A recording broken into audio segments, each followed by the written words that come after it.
Okay, okay, okay. Okay, okay, okay, okay. Come on, 99, you can do this. Come on, you can do this. Ah, there we go. There we go. Just did a quick switcheroo. So we're gonna go wait on the loading screen. I do want to eat a cookie though.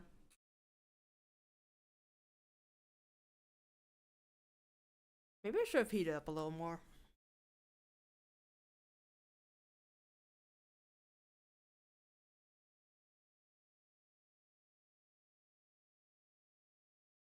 Yeah, I have no opinions on Hawks.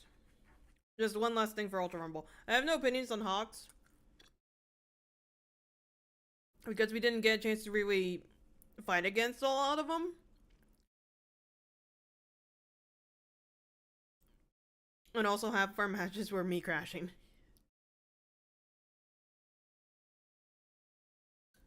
I'm very depressed though that the one time I decided to say, hey, I might as well give him a shot. I know I'm gonna be really bad with him. And the game's like, nah. We're gonna break you. Literally.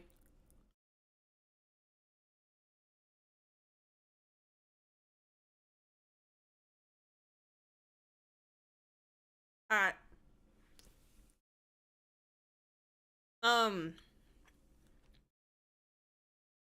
For context, I'm on the true ending path into another escape room. I don't know if it's like a full-fledged escape room.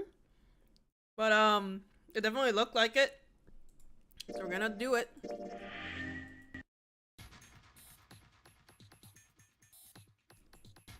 This is gonna suck. Actually, maybe I should wait and eat. Because I don't want to eat these cookies before doing anything.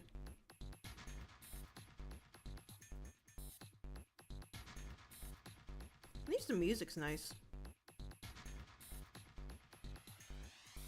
Oh, you know what? No, my phone's not here. Damn it. Hang on. I wanted to check. One last thing for... I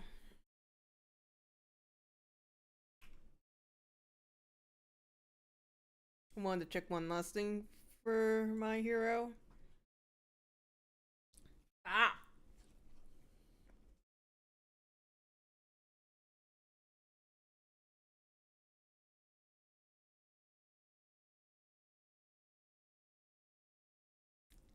The cookie attempted to disintegrate in my hand.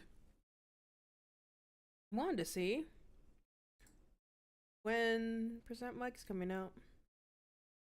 So it's 25, 1, 2. Yeah, so that's Toga. And then 1, 2 after that is Present Mike. Yeah, he goes halfway. He's halfway season. Oh. And apparently he's completely active as well to rerun for Dobby and Assault Rocky for the rest of the season.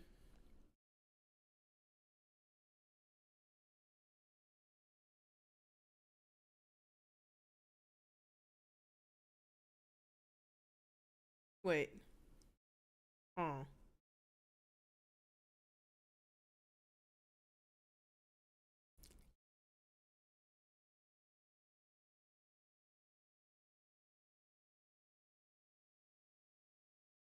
Oh, that's actually kind of dumb. Because Toga Quirk set comes out in the weird way. The changeover for the skill set banner is only for 2 weeks. That's disappointing. I didn't mean to click back on here. Click back in the game, please. Alright. Let's play the game first, and then once I get into a cutscene, I'll start eating my cookies in. Junpei, looks like there's a compass on there. Ah, now I get it. What do you mean? I guess you weren't there, Clover, but I solved a puzzle like this one in the wheelhouse. I think I just need to do the same thing here. The same thing? I just need to match the directions of the compass with the routes on the map. I used the steering wheel in the wheelhouse, but this time I think I'm going to use the wheel attached to the side here. Where are the routes? I don't know. What the hell? Well, I'll just give it a shot. If it doesn't work, then I'll look for some clues. Okay, let's get started. Actually, I think I still have them. Hang on. Unless I just threw them away. Oh wait, no wait, hang on. I think this is it. Because I remember taking it off the sticky. Aha! I do still have them! Fuck you, game! Alright, it's probably not gonna work, honestly. So we got... south. Then we got west. Or you can just... okay. South. Then we got west. Then we got southwest. Then we got northwest. Then we got east. Then we get north. Yeah, it doesn't work. Wait, what? We got south, southwest, south, southwest. No, southwest, southwest, northwest.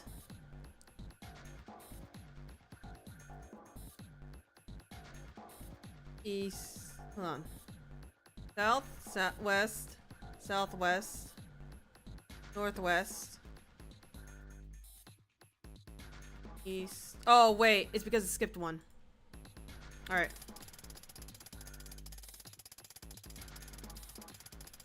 We got south, west, southwest, northwest, north,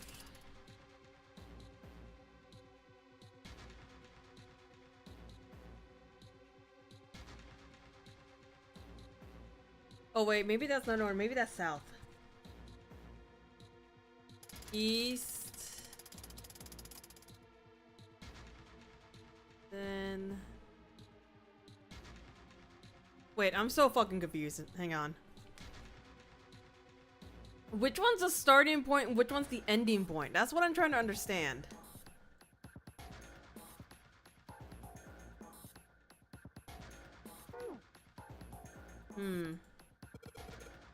Our machine's very dim, but it's got a map of the world, but I can barely see it. Okay. Maybe there's something we have to look around for. There's a head. Control panel on here? Do these buttons do anything? Oh, sweet. Baby Jesus. B plus 6 plus blank equals A plus 1 plus 9 equals A plus F plus 5 equals L plus B plus blank equals L. Oh, I'm gonna see. What is this? There are 15 cells here with numbers, letters in them. Let me see that. Ah, I see. So whenever you touch a cell, the one next to it turns on or off. You just gotta use that to make the all cells on the right and the bottom green. Hey Junpei, I found this piece of paper under that thing. You wanna take a look at it? Do you think this might have something to do with the puzzle? It's a piece of paper Clover gave me.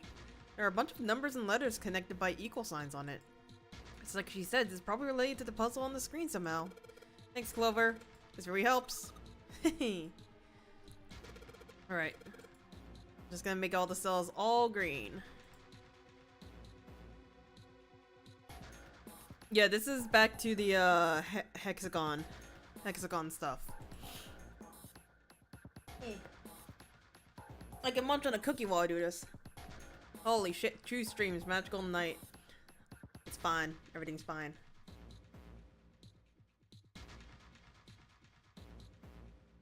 Am I supposed to be making a digital fruit? I don't think I should, right?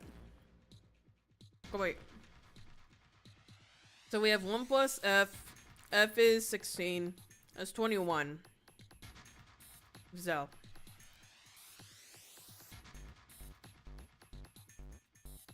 D plus 6.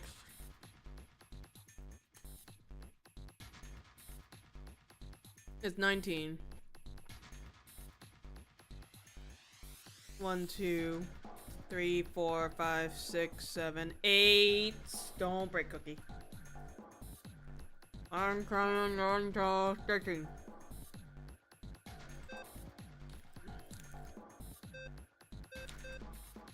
What?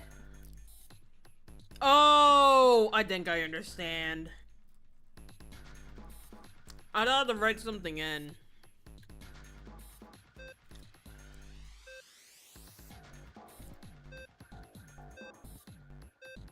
Cool.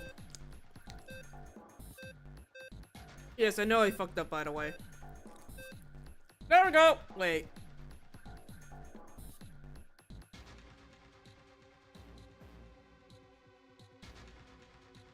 Oh! I understand! I understand! Not all of them are necessary! I understand!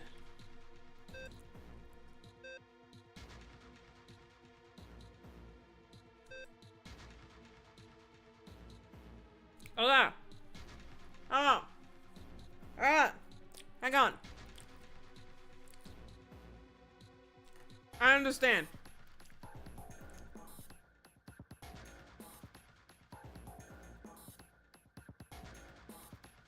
Oh god. I have to write this with my left hand.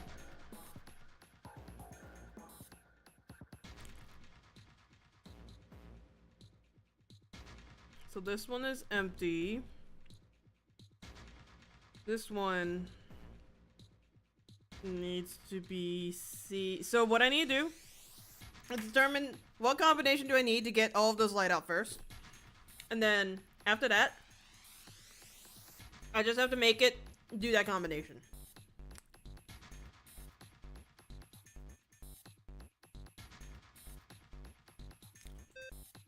So I believe the middle one needed all of them. So D doesn't need to be existing.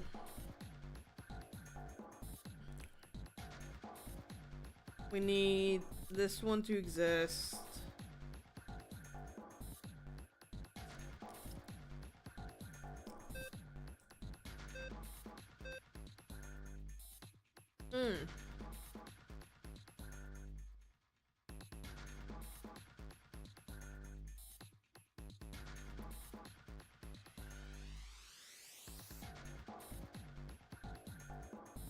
Well, that does pose a problem.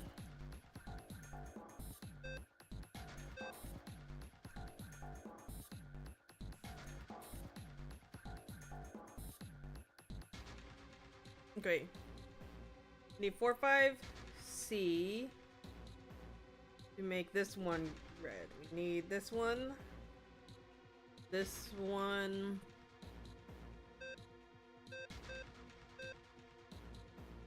B doesn't work, which means 9 and C has to work.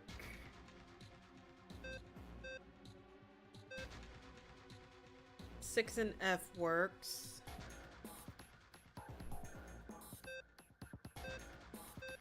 The problem is... Okay, so wait, I think I got it.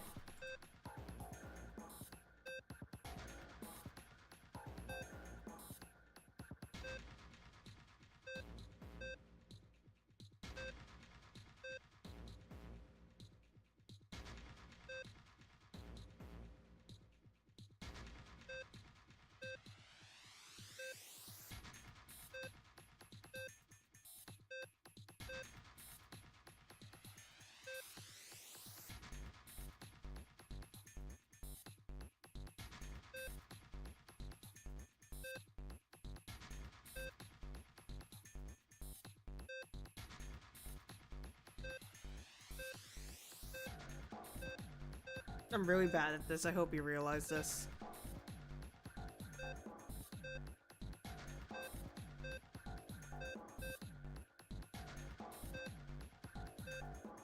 Okay. So I need empty spaces on these two.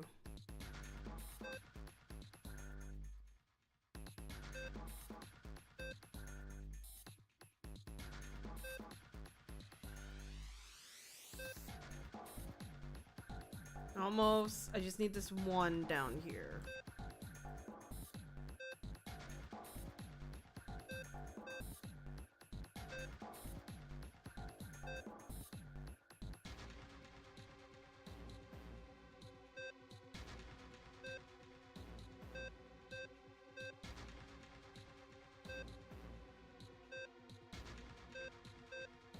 I'm really bad at these. I'm so sorry.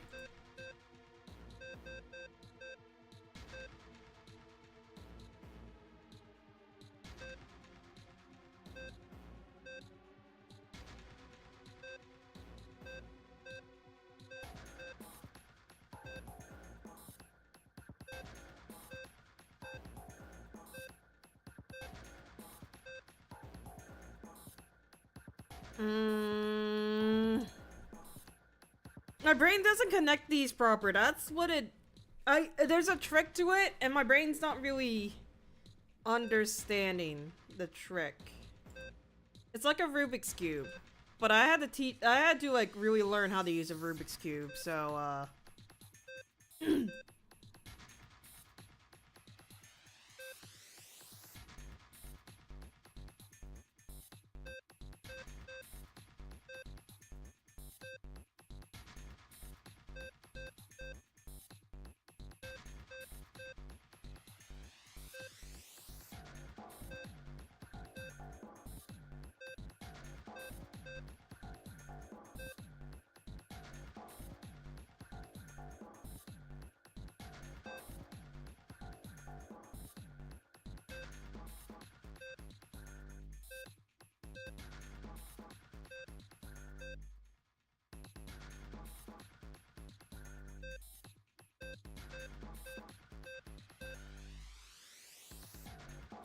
need to teach myself this. So how exactly do I get this to be empty?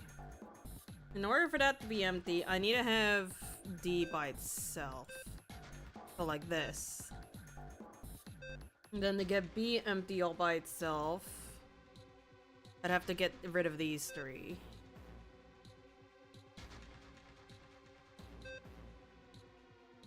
But I need it active.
As much as I hate to say it, I'm pretty sure I'll have to look this one up because these troubles I actually have the hardest time with. So I'm less worried about. I know exactly what I need. I just don't know how to go about it. Because of the way I just kind of sporadically do this shit.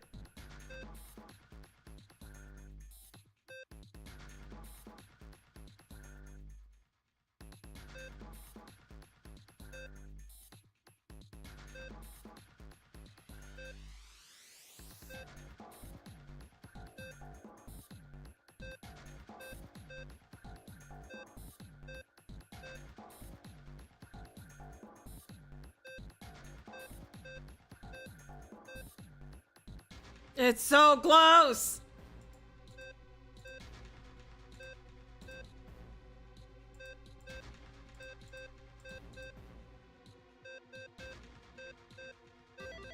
Oh!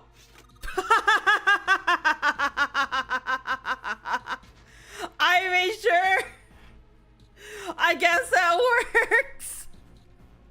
I'm really bad at those puzzles. You want to make me fail, you give me something like that, and I'll just give up. Or find a way out of it after like 30 minutes. Not smart, Clover. You see, you've done an excellent job of solving the puzzle. Just what I would have expected of you, Junpei. Hey, come on, you're embarrassing me. Whoa, don't get cocky, kid. We don't got time for that. Look at this. Check out the right edge of the corner panel. Lid slid open and something came out. I got a cross emblem. Ah, okay. I need a screenshot of this. Isn't that a nautical table? Yeah, I feel like I've seen this before. Okay, cool. I have it. I don't know if it'll let me see it. So let me just write these down.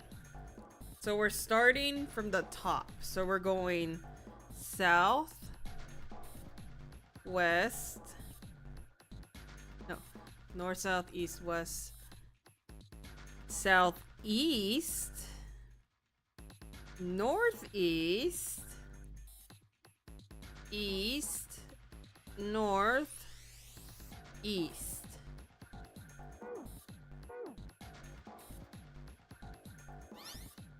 Oh, this is a different one. Well, now we got something on the screen at least. Huh? What is this? Oh, wait a minute. I saw something like this when I figured out that Morse code puzzle in the communications office. Morse code? Yeah. The dots on here look like dits for Morse code. There's 2 dots in the first line, 4 in the second, and 1 on the last. I'm afraid I don't understand. Well, perhaps you should give it a shot anyway? Alright, I'll try. Before I do that though, maybe I'll no, I don't need the instructions.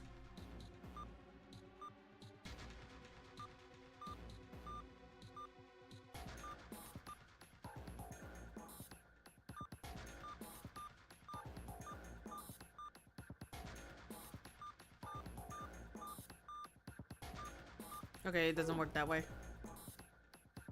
Something about it's missing. Okay. This. Okay. Oh, Shibu, did you see the trailer for the Professor Layton New World of Steam game? It looks really nice. I really want it. I also want to play Professor Layton, but I only own 2 Professor Layton games, and one of them is the fucking Phoenix Wright Professor Layton game.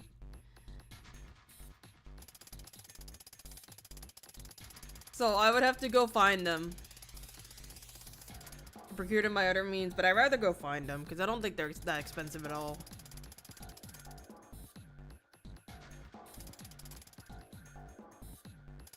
Oh, this is the wrong way. Oops. Oh, I guess more about trying to find them, right? Or are you talking about dealing with the puzzles?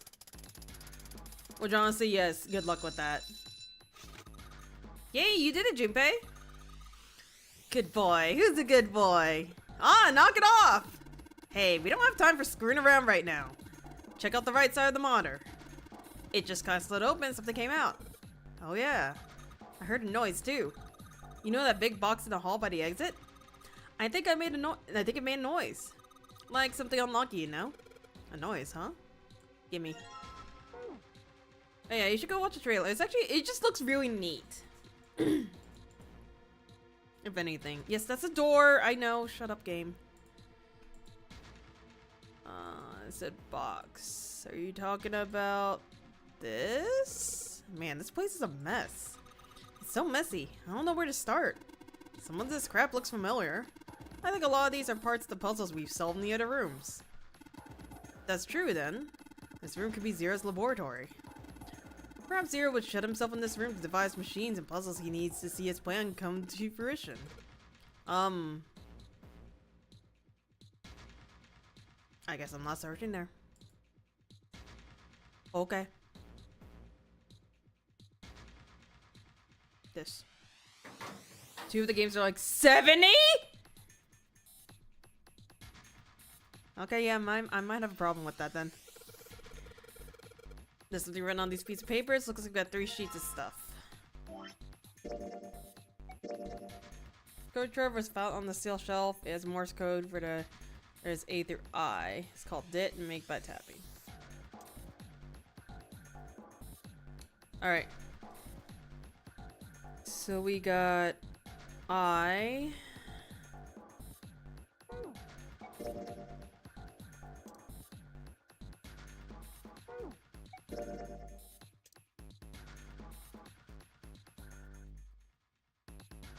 What?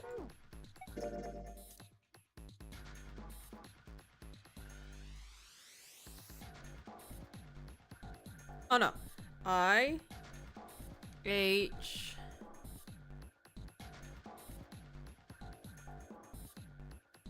E? What?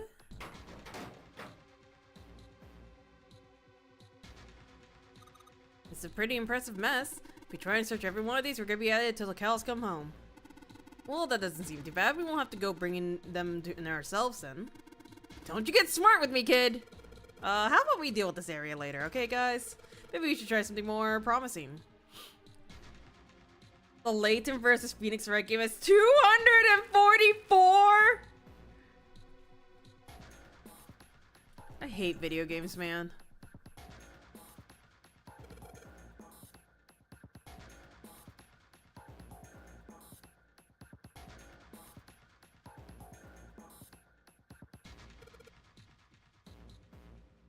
Oh, thank God. Wait, but what do I...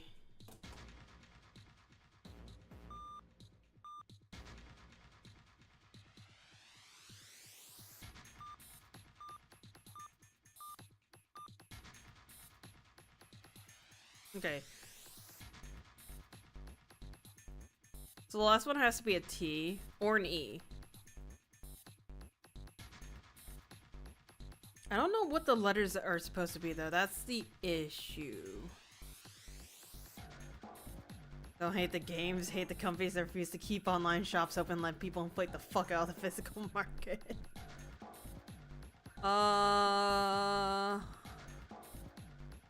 Okay, no, I need a thing to tell me.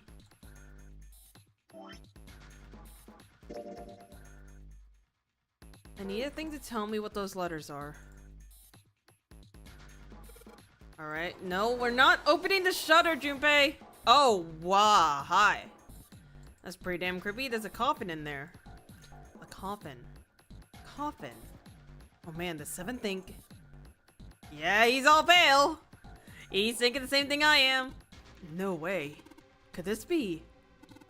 I'm sorry, but what's going on? It's a coffin. I wonder if there's a vampire in it. Right, I guess Culver and Steak don't know the story. Man, I can't bring myself to tell them.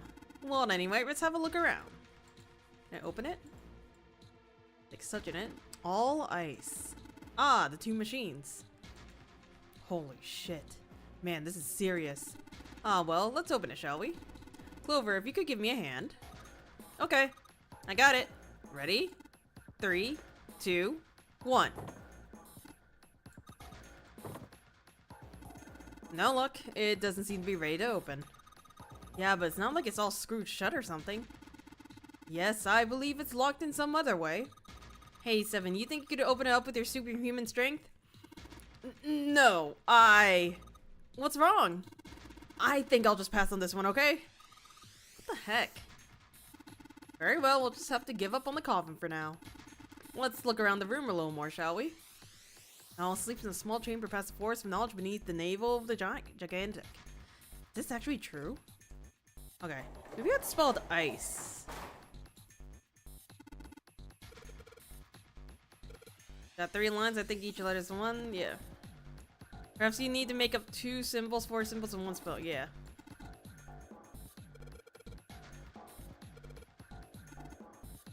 Yeah, I understand that. I just need to know what word to do.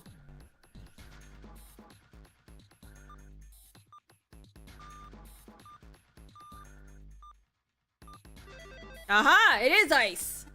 I see. It seems you have solved the puzzle, Junpei. Excellent work. The answer was ice. How did you know? All I had to do was listen to the sounds the machine made. After that, it was trivial matter to decode them. Ah, yes. I believe I heard a noise from somewhere on the right of the device after you solved the puzzle. It sounded rather like something sliding open. Do you see anything that could have made that noise? Yeah, that's true. Ah, yes, one more thing. I heard a sound from behind the shutter. Perhaps the coffin is unlocked now? What? Oh, that's a gamba. Alright, fine! I'll open it. Okay, Junpei, you can do this. It's just a box. It's just a box. Oh, holy shit, this is a coffin. There's gonna be something horrible in there, I just know it. Okay. Okay. Deep breaths. Here we go.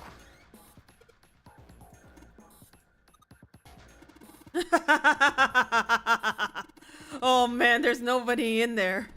Shit, can't believe I was scared of something like that. What do you mean nobody? Were you expecting someone to be in there? It's a long story. Ask Junpei about it sometime. Well, just like Seven said, there's nobody in there. There is something in there though. Well, two somethings actually. What is that? A key and a shield. Looks like we got a plate with an emblem on it and the Neptune key. Yes, we finally found it. Now we can get through the hallway.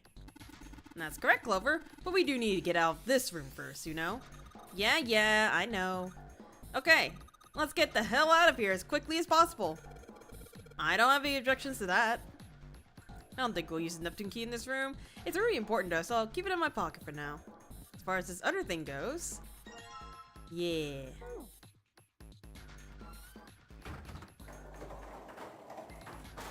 I love how we just close it right back up. We need a key card. Aha! Alright, put the emblems in. Huh? Nothing happened. Wait, what's Snake doing? I feel symbols engraved just above each indentation. On the upper left is the steering wheel symbol. On the upper right is the cross symbol. On the bottom left, a mysterious circle symbol. And lastly, the waffle pattern is engraved near the bottom right. Additionally, each symbol seems to have given a number. 1, steering wheel. 2, cross. 3, mysterious. Okay. Insert the emblem in the order. Steering wheel.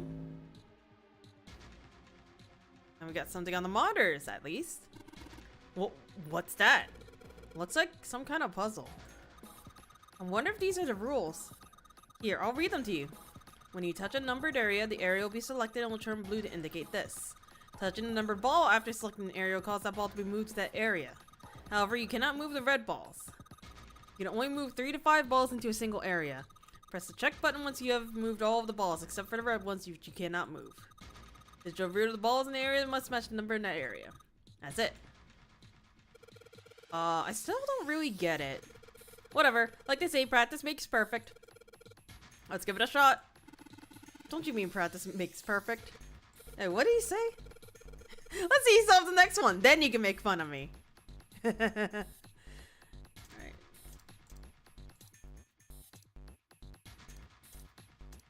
Okay, so we can't move the 9 one. Alright.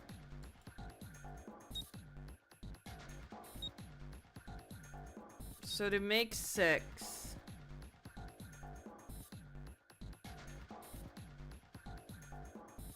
That's 5, that's 10, that's 1, that's 5.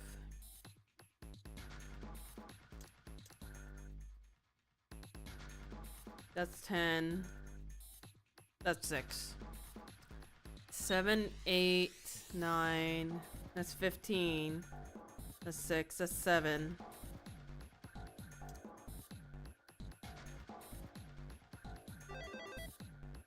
Okay.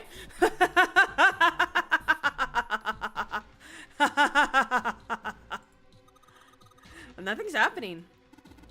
There's still 3 more indentations left. I imagine something will happen when they are all filled. Doesn't this seem likely? Okay, the next one they needed was the cross one. Hey Junpei, something just showed up on the screen. This puzzle sure looks a lot like the last one. Yeah, but there's more of those red balls that can't move. The numbers for each area are different too. It looks like it's got the same rules. Yeah, okay, cool. I'll be fine. If I get confused, I can just look at the screen over, right? They say a picture is worth 1,000 words? Junpei? Isn't that a picture is worth 1,000 words? It's fine. At least I'm trying, alright? Okay, so we can't use 1.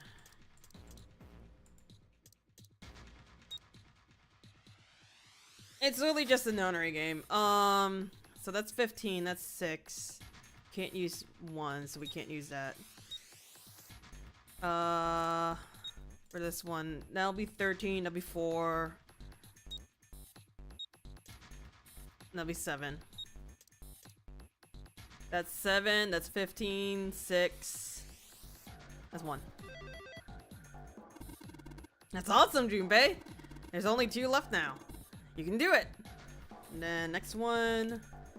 This. Damn, this puzzle looks a lot like the last one. Looks like the rules are the same, though. Don't you think you should double check it? Come on, this is the 3rd time I've done this. It'll be fine. So this, if you can't think of anything clever, please don't strain yourself. You might hurt something. Ah, shut it! Just give me a break, alright? I'll think of something. They're just bullying him at this point. Okay, so we need 7s.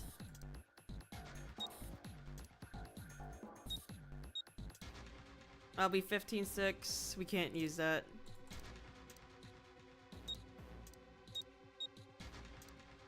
That's not one. 7, 4. That's 11. That's 2. So I need a 5 here. That's 8. That's 8. Yeah. This is pretty easy. Hola. How are you doing? Excellent work, Junpei. You've only got 1 left. I can see the light at the end of the tunnel. Gimme. Is this the same? Yep, it's literally the same. I think this is probably the last one. Once we solve this puzzle, I'm sure something will happen. Alright? I'll solve it in no time. 8 and a 9. That's 16. That's 9. That's 11. So I can't combine those 2. This won't be 9. That's 9. That's... Did I add it wrong? Hang on. 9, 8. That's 17. That'll be 8. Or is it because this needs to be 3? This needs to be 3. Okay. Like your contact sub. Thank you for subbing. Hope you enjoyed the stay here as I proceed to... Wait a minute.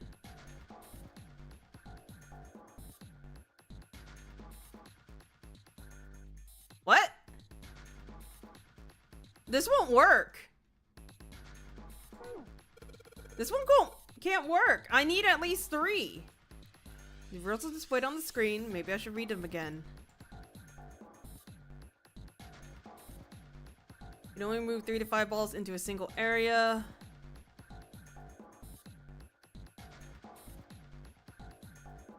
Do I need? Wait, what? I'm so huh? Did I add that wrong? Okay, wait, so we have... That'll be... That's 7. This will be 9. That's 15. So that'll be a 6. That'll be 8. Huh? What?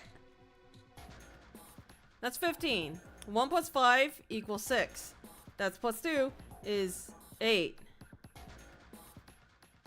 5 plus 4 equals 9. 8.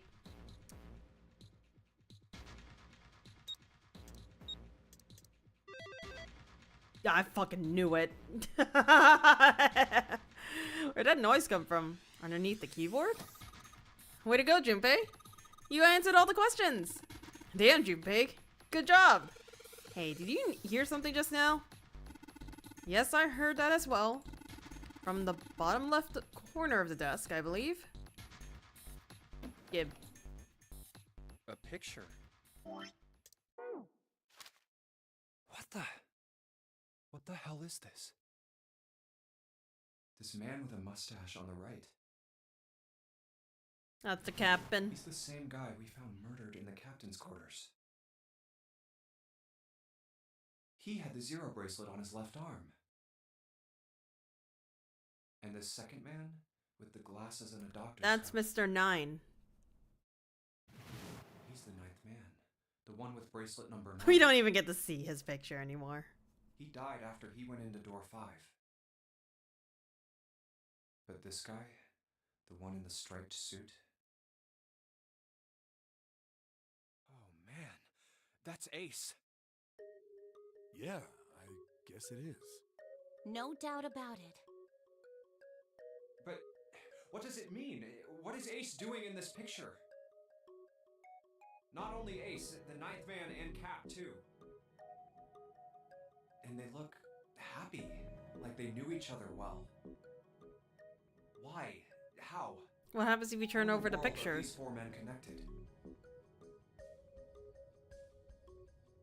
You say Ace is in that picture?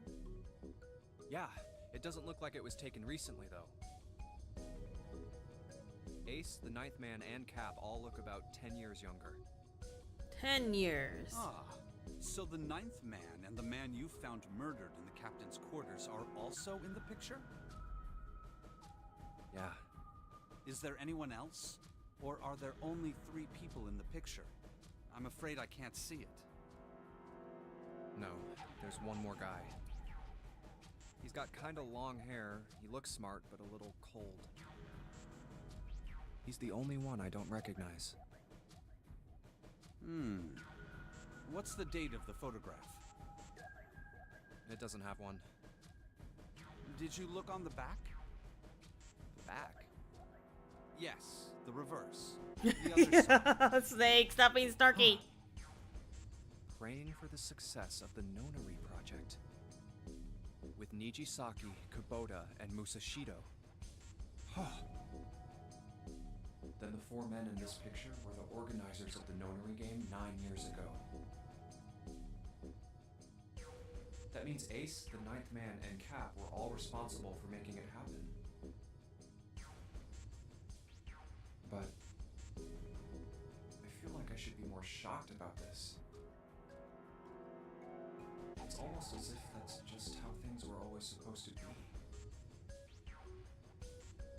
Why? Why am I not surprised? Be more Ace was the one surprised. in charge of the Nonary project. But Be more surprised. why? Why am I so calm? It's like I already knew. Ah, of course. I understand now. Ace was the CEO of Cradle Pharmaceuticals. He was the one who invented the game 9 years ago. He was Gentaro Hongo. Ace is Hongo? I had my suspicions from the beginning. Their voices were similar. Too similar to be a coincidence. I could never forget his voice. It was the voice of the devil. I couldn't be sure, though. After all, I had no way to check. I certainly couldn't ask you. Even if I had known, however, I would never have told you. You wouldn't have told anyone. Zero Except made it Clover. quite clear what would have happened if I did. Oh my gosh, I had no idea. Huh? I didn't know that Ace was Hongo. Oh, yes. I suppose you wouldn't have. 9 years ago, you were in Building Q in Nevada. But Hongo was in the Gigantic with us. I know. That's why I didn't know what Hongo looked like. But why? Why didn't you tell me? I mean, I'm your sister, right? You could have told me. I'm sorry. I apologize for keeping this from you. But if I'd told you, Clover, I would have told everyone else. And if you did, then I would have been forced to tell them about what happened 9 years ago. I had to prevent that. Prevent it. Please. Hey, Junpei. You think I could borrow that picture for a sec? Sure. Hongo, Kubota, Nijisaki, Musashido. Hongo, Kubota, Nijisaki, Musashido. Hongo, Kubota, Nijisaki, Musashido. Hey, Seven, do you... Shut it! Just be quiet. I'm this close to remembering. This close. Hongo, Kubota, Nijisaki Musashiro. Cradle Pharmaceuticals. Nonary project. Shit. What? What's wrong? Holy shit, this is nuts. What's nuts? I remember Remember what? everything. Everything? Yeah, I remember all of it. My memory's back. Look I at remember what that. happened before I got snatched. What? Let me tell you what happened. Like Snake said, Ace is Hongo from the right. The other three are Musashido, Nijisaki, and Kubota. Musashido was the man with the cash. Nijisaki was Hongo's right-hand man, and Kubota developed the actual technical details of the experiments. How do you know all this? Come on, man, I told you, I finally got my memory back. No, that's not what I mean. I'm trying to ask you why you knew all this stuff in the first place, before you forgot it. You really want to know? Of course. Me too. This is gonna take a while. Hell, it'll probably take me a good 3 days to tell you everything. Well, we don't have 3 days. Just give us the short version, alright? Short version, huh? Alright, fine. I'll give it a shot. No promises, though. I'm a detective. It's a little awkward to say this about myself, but you could probably consider me a lone wolf type. I hold to my own code, as I think doing what's right is more important than doing what you're told.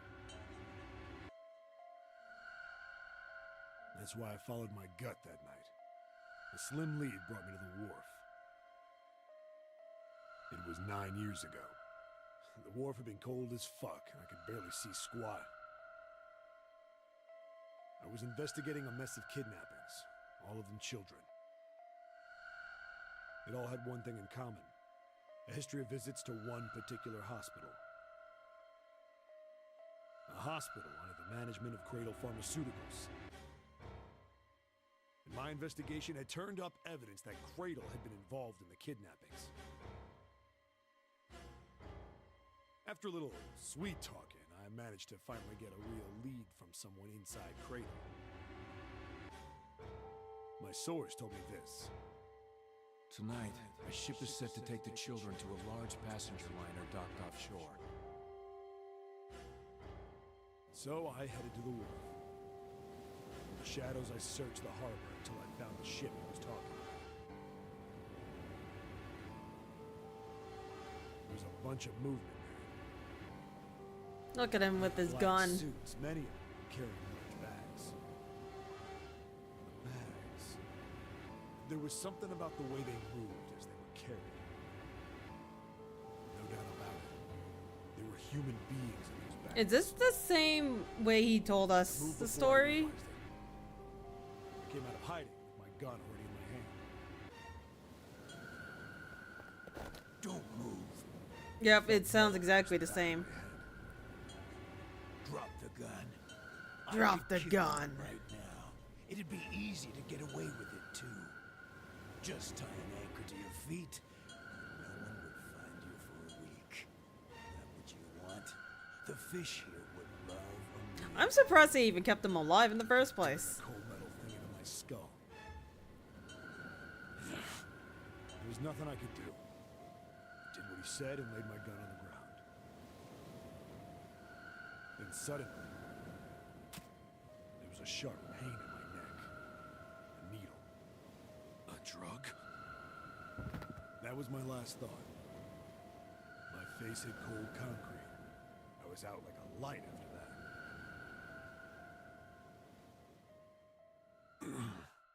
I woke up on a hard floor. Damn it. Shit, my head hurts. I did a quick once-over of the room. Oh wait! Where am I? They're doing this because we learned all this in the submarine ending. A toilet with no privacy. understand now. I'm in a cell, huh? Alright, so we'll skip through a bunch of it, but it's basically the same stuff that we heard from the I was submarine still pretty ending. woozy, but I made my way over. I pushed and pulled. This is when he got trapped in the jail cells, which was that last escape room right before the submarine Not like I ending. expected much else. Threw myself against the door. I knew it. I gave up and made my way. Huh. I sat there for then. And then they heard the Voices far kids. away. I couldn't understand what it was saying, but I could hear it was pretty high. Huh? No, it was. Where? I pressed my ear to the. No, that's not it. Left. It's. I hauled on the. That's when he found the And there little it was. door. The bed had hidden an air vent. I dropped flat on the. I knew it. Hold up. But then what my inside man told me popped into my head. Tonight. Whoa, whoa, whoa. It didn't matter. I checked out the metal grate. Could I fit? I stuck my fingers in it. And then he broke it open.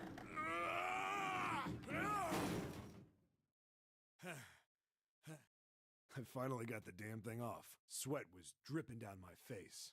And I'll let it Ripped it auto. off and crawled inside. The first bit or so was tight. I had a wriggle on my belly. It wind up eventually, and there was space for me to crawl along on my hands and knees. I went from crawling like a worm in dirt to skittering like a bug. Couldn't say it was much better, but I'd take what I could get. And when I'd been in the thing long enough to start wondering where it'd take me,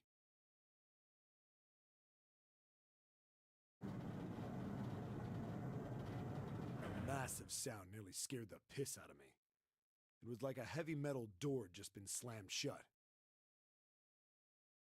Then there was a voice.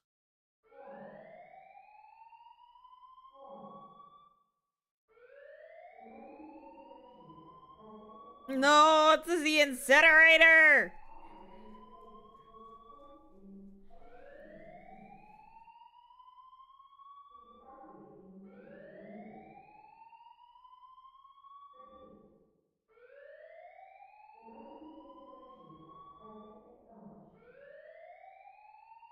What?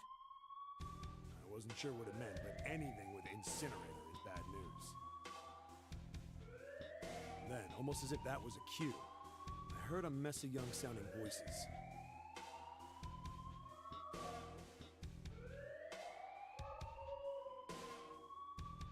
A bunch of them were straight up screaming in terror, and all the sounds together made a howl that made the hair on my neck stand straight up.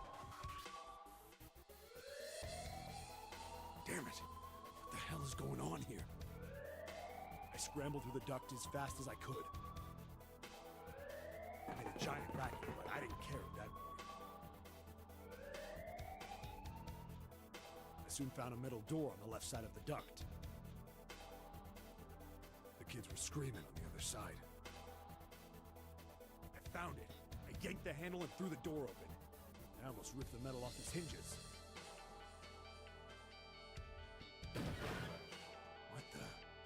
What the hell is this place? I couldn't believe what I saw. The room had a dome up top. There had to be about 9 walls, all the same size. Up in the ceiling was an upside-down funnel.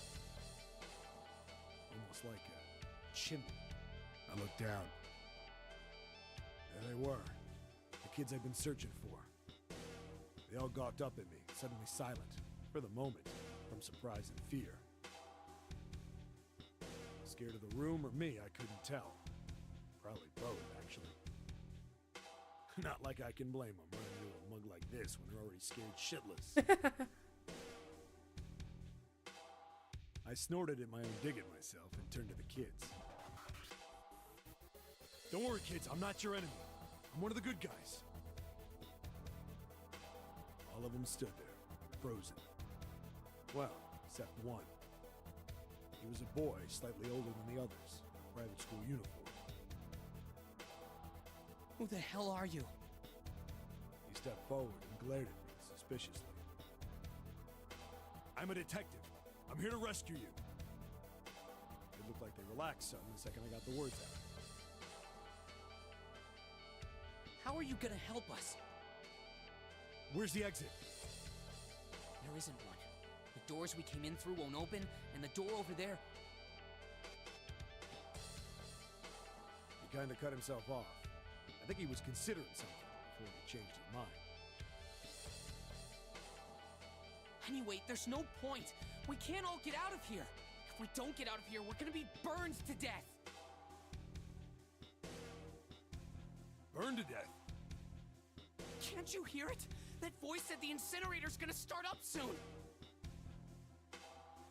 So... Uh-oh. How many minutes has there already been? The voice spoke again. Incineration will begin in 15 minutes. 3 minutes. They only had 15 minutes. I looked back down at the kids. Looks like a good 20 or 30 feet to the floor.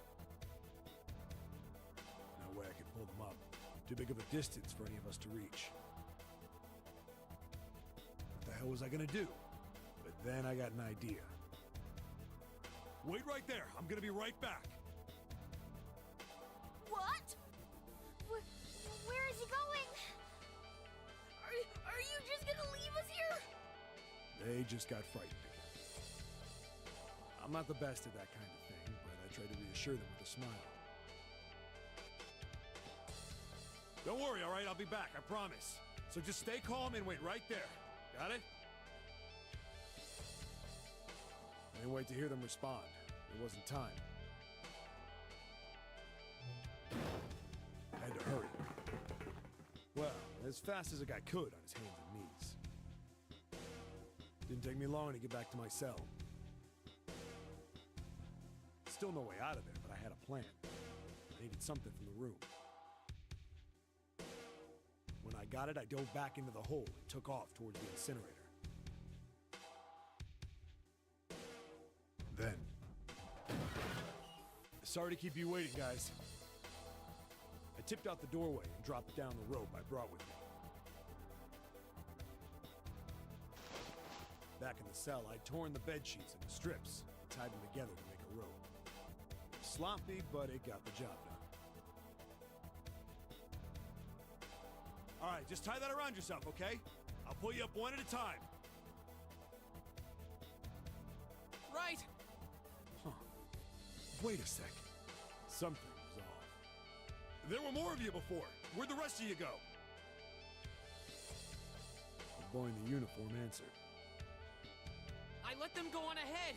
We opened the number 9 door and they left. What? You're telling me you opened that door? That's what I said. Then what the hell are you doing here? We couldn't go with them. Why not? Look, the only people who can go through the numbered door. He was in the middle of explaining when...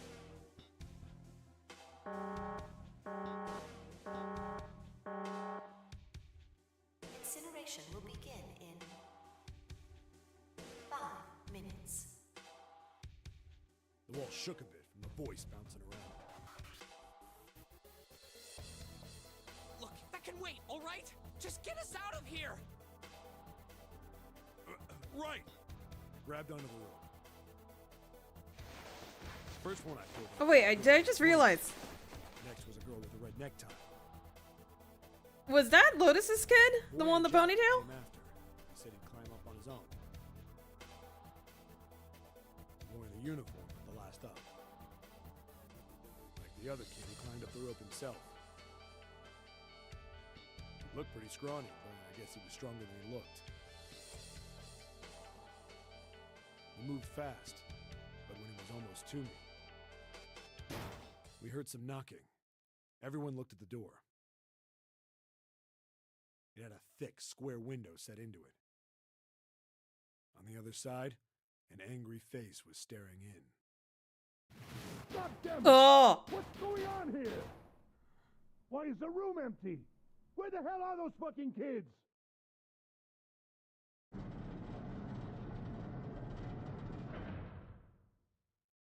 The door opened, and a man stepped in looking half mad with fury.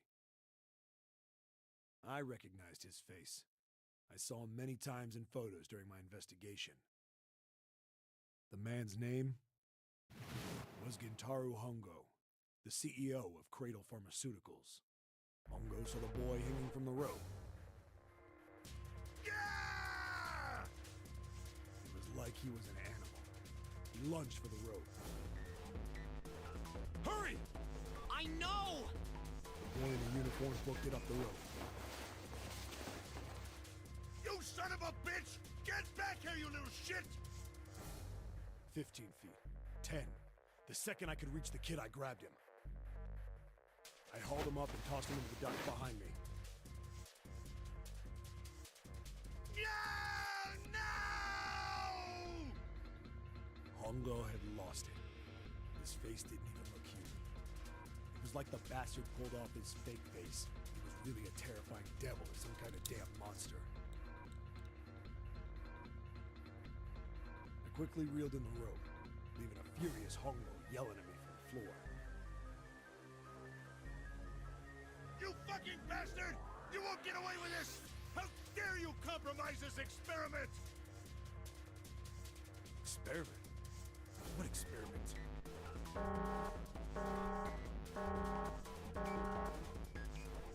Incineration will begin in 1 minute. Hey, old man! What the hell are you doing? Hurry up! The boy in the uniform was trying to get my attention. I may have thrown a salute in the raging asshole's face before I closed the door behind me. No point to going back to the cell, so we went down the other direction instead. After about 30 feet, we came across another duct on the left. This one was heading down. Artie nodded and took turns sliding down it. The duct emptied us out into a narrow hallway. There was a door on either side.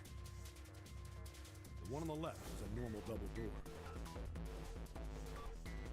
But the one on the right was familiar. It had black and yellow stripes, and a device next to it on the wall. A plate on it read, Incinerator. Incinerator? Yeah, that's where we were. It was the girl with the red tie who answered me.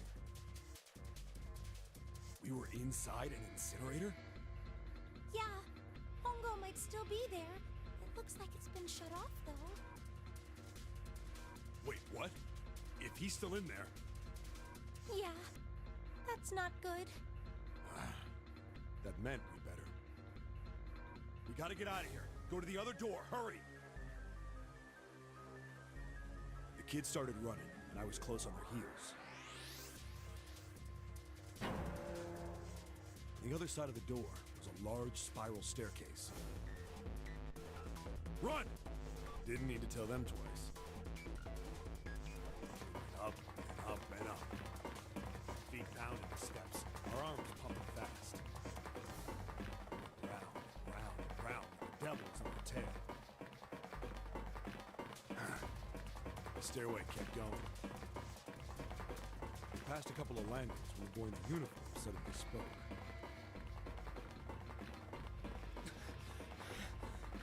Something's up. Akane's not catching up to us. Akane? My kid's sister. The girl with the red necktie. Akane. Akane. That's strange. I didn't remember seeing that name on the list of missing kids. Hey! Akane! He kept his hands around his mouth and yelled. Maybe we outran her. The boy in the uniform skidded to a stop. I stopped too. So did the other two kids. When did we do that? Well, we passed a couple big rooms on the way here. Maybe she took a rest in one of them? No, that's impossible. Sorry, Grandpa. You keep going. I gotta go look for her downstairs. He turned to go. Hey kid, wait! God damn it, I said wait! I don't think the kid even heard me. Fuck! I spun around to the boy in the jacket and the girl with the ponytail. I'm going after him. You two keep going, all right? Got it? The girl nodded and ran up the stairs. The boy. I'm going with you. I didn't have time to argue. Just nodded and took off down the stairs. I could hear him follow. We ran all the way to the bottom floor, calling for her.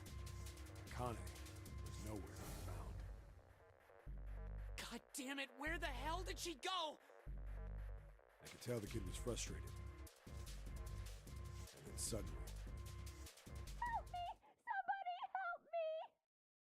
we heard a girl's voice. Akane! The boy in the uniform threw open the door and leapt into the hallway by the incinerator. We rushed in after him. I couldn't for the life of me believe what we were seeing. That bastard Hongo had Akane by the arm and was forcing her into the incinerator. Come on, goddammit, move! No, I don't want to! Let me go, please! Let go of me! She planted her feet squarely on the floor and was struggling to get away. But Hongo was bigger and stronger. She wasn't gonna win. Akane! My brother roared with anger and charged toward Hongo. Help me!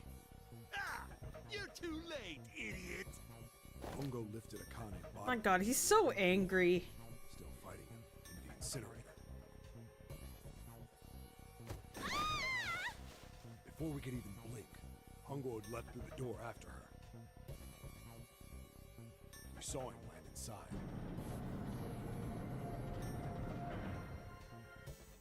And then, the door slammed shut.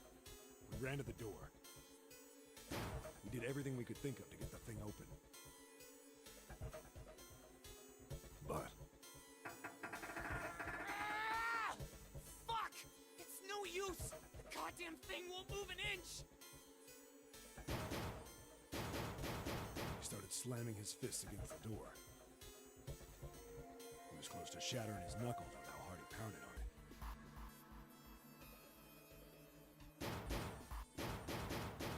Akane! Akane! Are you okay? You came back! Her voice was muffled, but all of us could hear the sheer terror in it. What should I do? I think I'm trapped in here! Where's Hongo? He went out the other door! What? Warning. Warning. Emergency incineration command has been acknowledged. Is it gonna be 18 minutes again, or? Incineration will take place Yep. in 18 minutes. Please evacuate the incinerator immediately. Repeat. Emergency incineration command has been acknowledged. Are you fucking kidding me? It's the same damn thing! Are you there? Yeah, we're here. Just hang on, alright? We're gonna figure out a way to save you. His words would have seemed like a sick joke to her if she'd been able to see how white and bloodless his face was right then.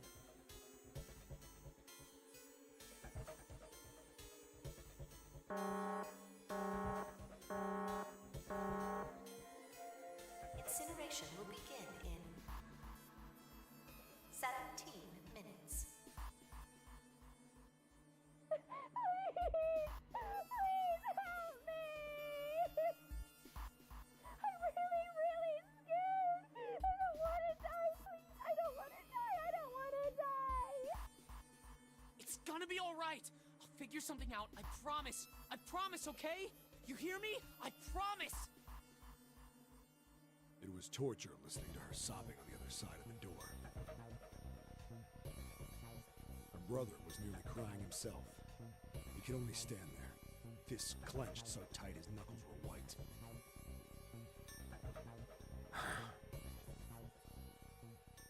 Oh.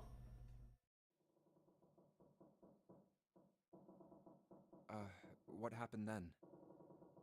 Come on, man. Put yourself in my shoes. It doesn't end good. You think I want to remember that? Then... Yeah. Shit.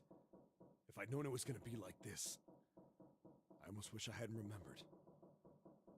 Hey, are you sure? Huh? Look, I don't want to ask this either, but... There's something I don't get. So if you could just tell me, did that girl, Akane, really... Yeah, I'm sure. There wasn't anything we could do. After a while, the countdown ended. And we heard something... burning. The fire stopped, but we still didn't move. Me and the jacket kid were frozen. The boy in the uniform collapsed as if he couldn't hold himself up anymore. A few minutes passed. The door opened.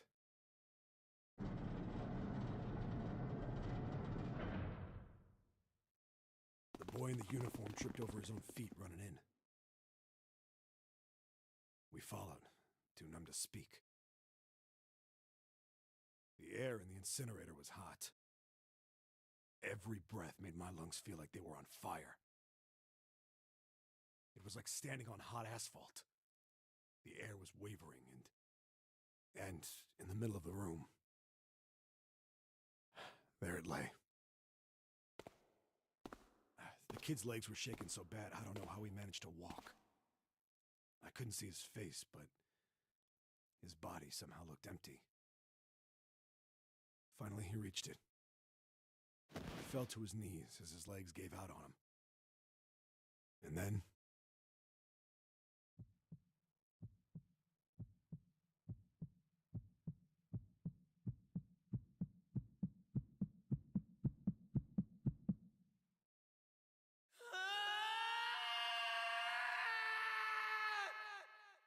Poor guy.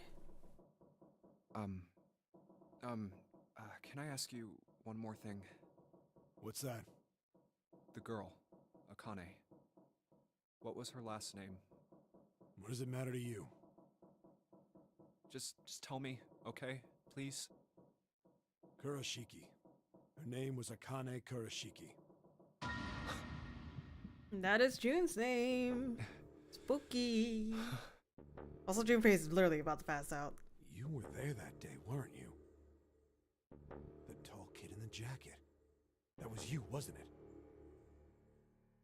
Yes, it was. You are correct, Detective. Don't misunderstand me. I told you before how Zora threatened me. There was nothing I could do. I couldn't say anything about what happened 9 years ago. So you're saying you're not working for Zero, right? Of course not. Clover, what about you? Hey, come on! You really think I'm working with Zero? I told you before, you idiot! I was in Nevada, in Building Q. I did hear that a detective rescued the kids on the boat, but...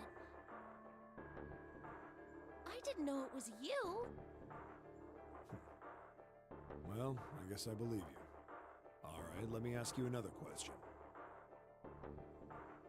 Santa's real name is Aoi Kurashiki. He's Akane's brother. You know that?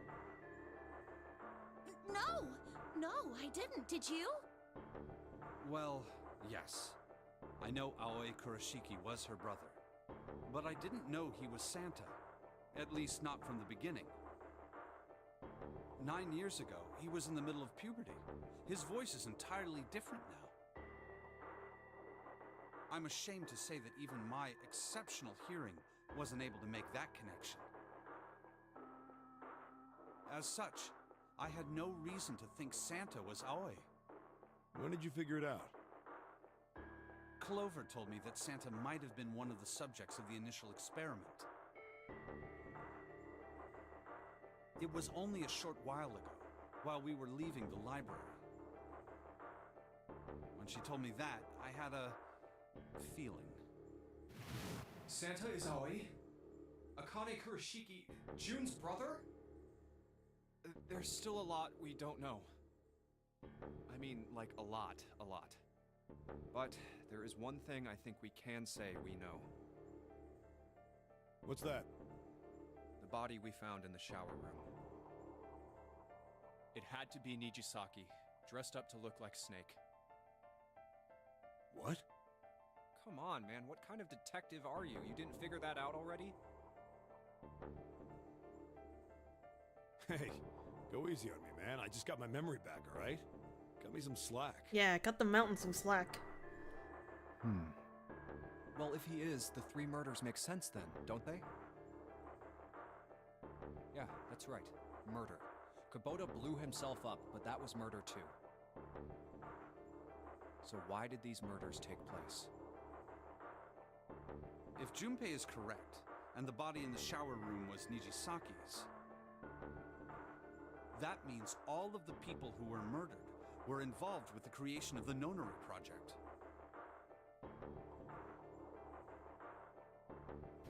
Kubota, the person who conducted the actual experiments. Nijisaki, Hongo's assistant.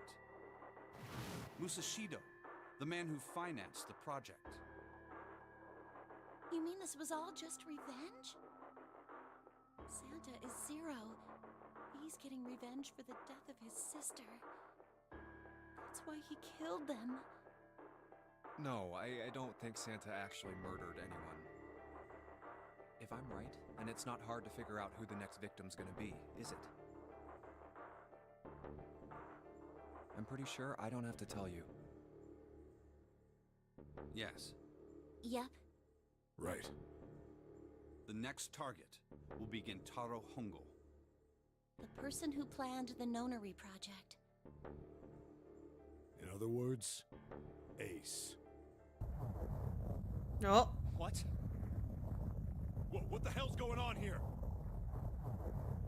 It must be 6 a.m. Our time is up. Shit! Come on, we need to get out of here. How? Key. I'm betting this sucker opens the exit. Come on, let's go. Key. Wait, what did I get? What did I get? What did I get? Oh, it's a picture. Yeah. God, that was a long one. Okay. No. How do I... Not this one. There we go. Give. Key. Open. Let me out. It's unlocked. Yeah. Now we can go back to the library. Hurry up, Junpei. We don't have time. Let's go. Let's go. Spin open the door. Let me out. Let me out. So what's that cutscene, like 30 minutes or something? Huh. I think the shaking stopped. It would seem so. Oops. But we are yet to be out of danger. You're right. Let's hurry. This exit needs the Uranus card too. Hey, Junpei. Yeah, I know. All right, it's open. Let's go. Okay, Neptune Key, let's see if you work. Yes! I think it unlocked. Nope, there's the incinerator. Incinerator. So this is the incinerator. This is the first time I've seen it from this side, but yeah, I think so. Then there ought to be a lever near the door. Yeah, right here. Pull that and the door should open. Got it. I don't like this. Please tell me I can't fuck this up, right? Let's go. I'm not given a time limit or anything, right? Yeah, I don't remember. What the hell is going on? What's wrong? Are you okay? Jumpy, you came to get me. Of course I did. I made a promise. I'm so glad you're here. So glad. Hey, What happened to you? I'm fine. I just fainted. I wasn't feeling very good. I'm feeling a lot better now, though. Are you sure? Yes. I just need to rest a little longer. I'm sure I'll be fine. You shouldn't worry about me. Santa. Hey, where is it? Where's the gun? You hide it somewhere? I don't have it. I got sucker punched and they took the gun. What? Who took it? What? Isn't that obvious? I took the gun. Ace. Just what the hell do you think you're doing, Ace? Or maybe I ought to say Gentaro Hongo, CEO of Cradle Pharmaceuticals? You have me at a disadvantage, and I don't like that. You know me, but I don't know you. Do you have any idea how much I've suffered? Can you even begin to understand my pain? The pain of prosopagnosia, right? Another irritating insect. And how do you know that, Good question. No matter. If you don't want to answer, it makes no difference to me. This is a waste of time anyway. It's time for me to go. First is 1. Give me your hand. 8. And with this... 9. The ninth man. Kubota's bracelet. I believe I've won this game. I've had quite a time playing with you. I must thank Zero, I suppose. Wait, what? Ace doesn't know who Zero is. What the hell are you planning, Santa? At any rate, this game ends now.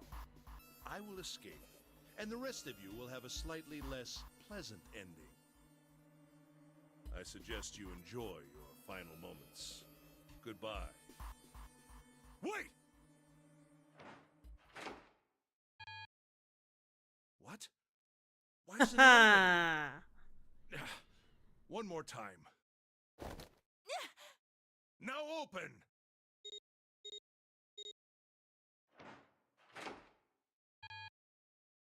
No! What is this? Why? That digital route should be 9! It has to be 9! Then why? Why isn't it opening? Now!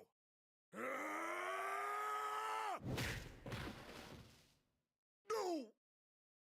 Ugh. Oh, that was close. Too close. Thank you, Seven. Don't mention it. Please pick up the gun. One punch ain't enough of this piece of shit. Please pick up the gun.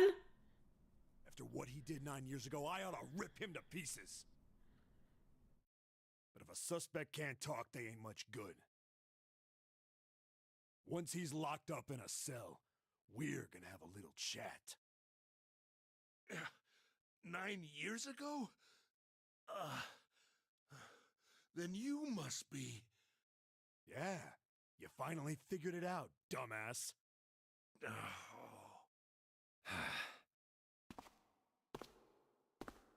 Are you gonna punch him? You killed Kubota, Nijisaki, and Musashido, didn't you? Wait, Nijisaki? Oh, right. You don't know yet. Alright, we'll just go through them in order then. Let's start off with Kubota.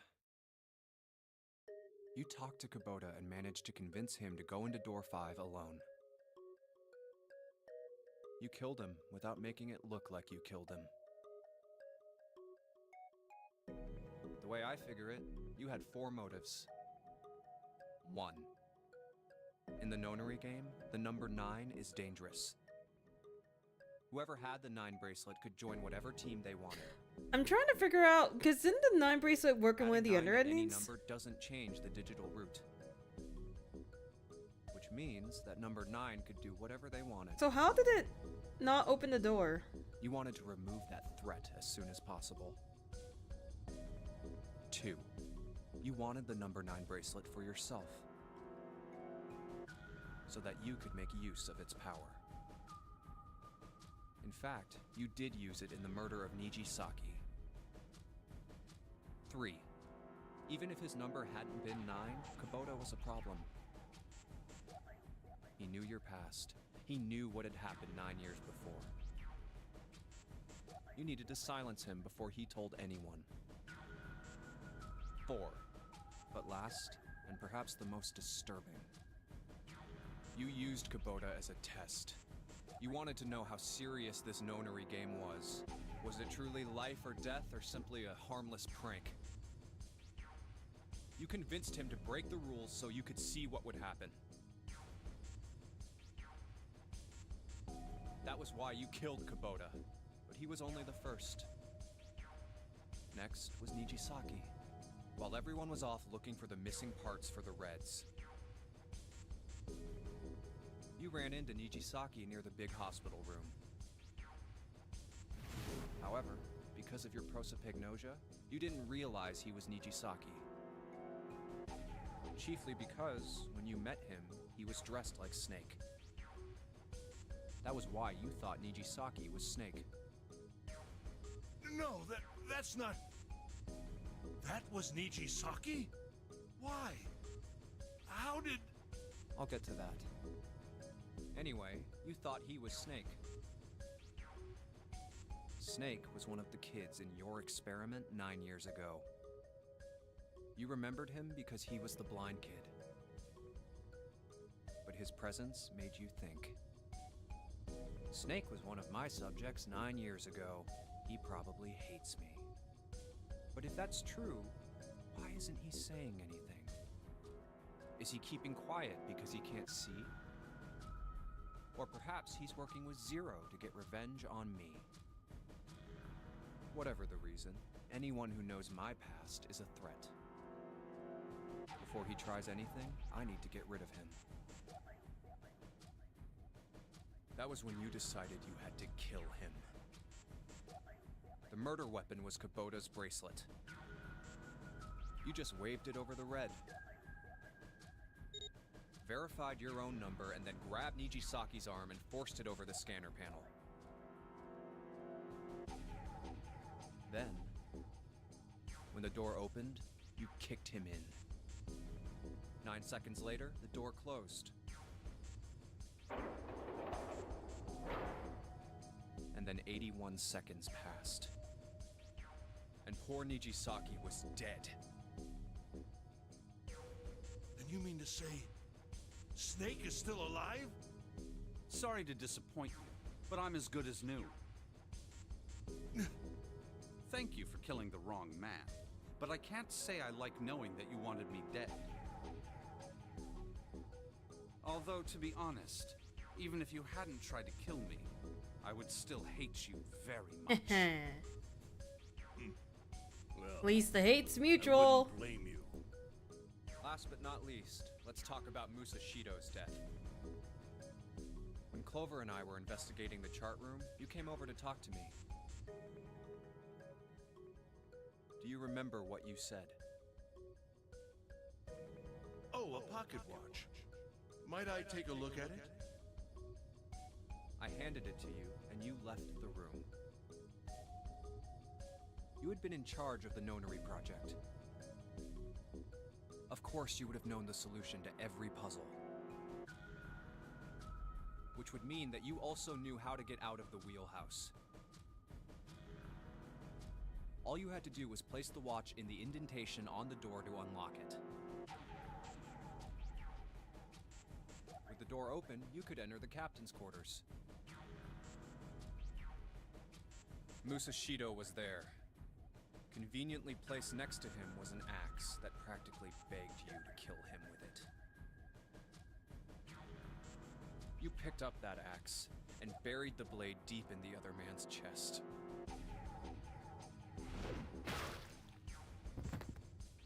One blow was all it took. And And then you returned to the chart room as if nothing had happened.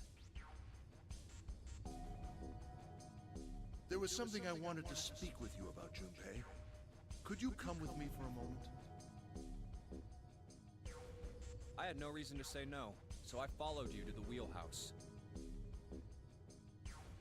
When we stepped inside, remember how you slipped your hand into my vest? You pulled out a piece of paper, the one I used to cheat during the vote. But that wasn't really what you were after. Your true purpose had been to slip the watch into my pocket. It wasn't a very good plan. Had way too many holes, and someone saying the wrong thing could have brought it all down around you. You must have been desperate. But what made you willing to risk it all to do it? Ace, Musashido's murder is the only one I don't understand. You obviously did it, but why? Because of this. What's with the paper? Just read it. Let's see. Number 1. There are 2 ways you might survive this ordeal. The first is to win the Nonary game. The second is for you to confess your sins of 9 years past. I have prepared a camera in the captain's quarters. The images captured by that camera will be streamed through a satellite and distributed across the world. Simply look into the camera and repent. Once you have confessed everything, I will release you from this ship. To make your confession more credible, I have left you a witness in the captain's quarters. Perhaps he will confess with you. The decision is yours. Do as you please. Zero. When I awoke in that room on D-Deck, I found that in my pocket. That was why I chose door 1 when we voted. If I went through that door, I knew I could get to the captain's quarters. As you said, I knew how to enter the wheelhouse. My plan was to find the pocket watch before anyone else. If I could, then my alibi would be set. At least, that was the plan. Unfortunately for me, you got to it first. That sleight of hand was the best I could manage on short notice. You meant to kill him from the beginning, then? Musashido, I mean. I only knew Musashido was the witness after I reached the captain's quarters. I asked him, and he answered. He seemed groggy. Perhaps he had only just awoken from sedation. I suppose Nijisaki was in much the same state. He seemed confused and disoriented when I encountered him.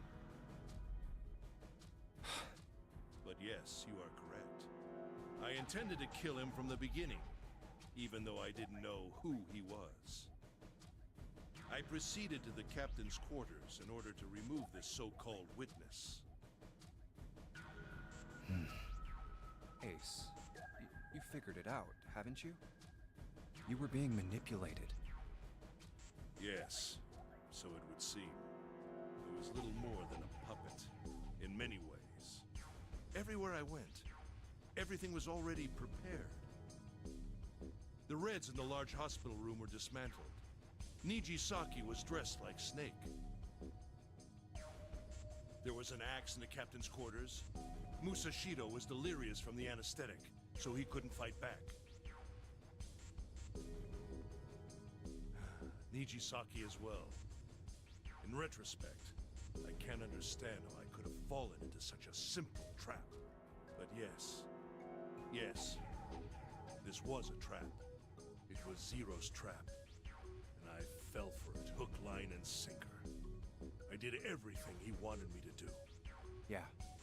By manipulating you, Zero was able to kill 3 people and keep the blood off his own hands. So we're gonna be okay, because we're in the Was incinerator. revenge for what happened 9 years ago. That's why this Nonary game happened. Am I right, Santa? What the hell are you talking about? I don't know any... Ain't no point trying to play dumb anymore, Santa. Actually, I guess I should call you Aoi Kurashiki, huh? My memory came back to me, kid. You're Aoi Kurashiki, no doubt about it. Never thought I'd be back in this room talking to you. But hey, I guess this was all part of your plan, right? After all, the person who planned the Nonary game this time around was Zero. And Zero's you. Looks like you really do have your memories back, huh? Well, I guess there's no point in hiding it then, huh? Yeah, you got me. I'm Aoi Kurashiki. I was one of the kids in the Nonary game 9 years ago. I made it out. So did Snake over there. But there's one thing... No, I guess there's two things you got wrong. Number one, I ain't Zero. What? Wait, what? Sure, I was helping Zero out, but I'm really more of an assistant, like a secretary. But an assistant's only an assistant. I didn't come up with all this. All I did was follow Zero's orders. Then, if you're not Zero, who is? Calm down there, Junpei. Didn't I say two things? You made one more mistake.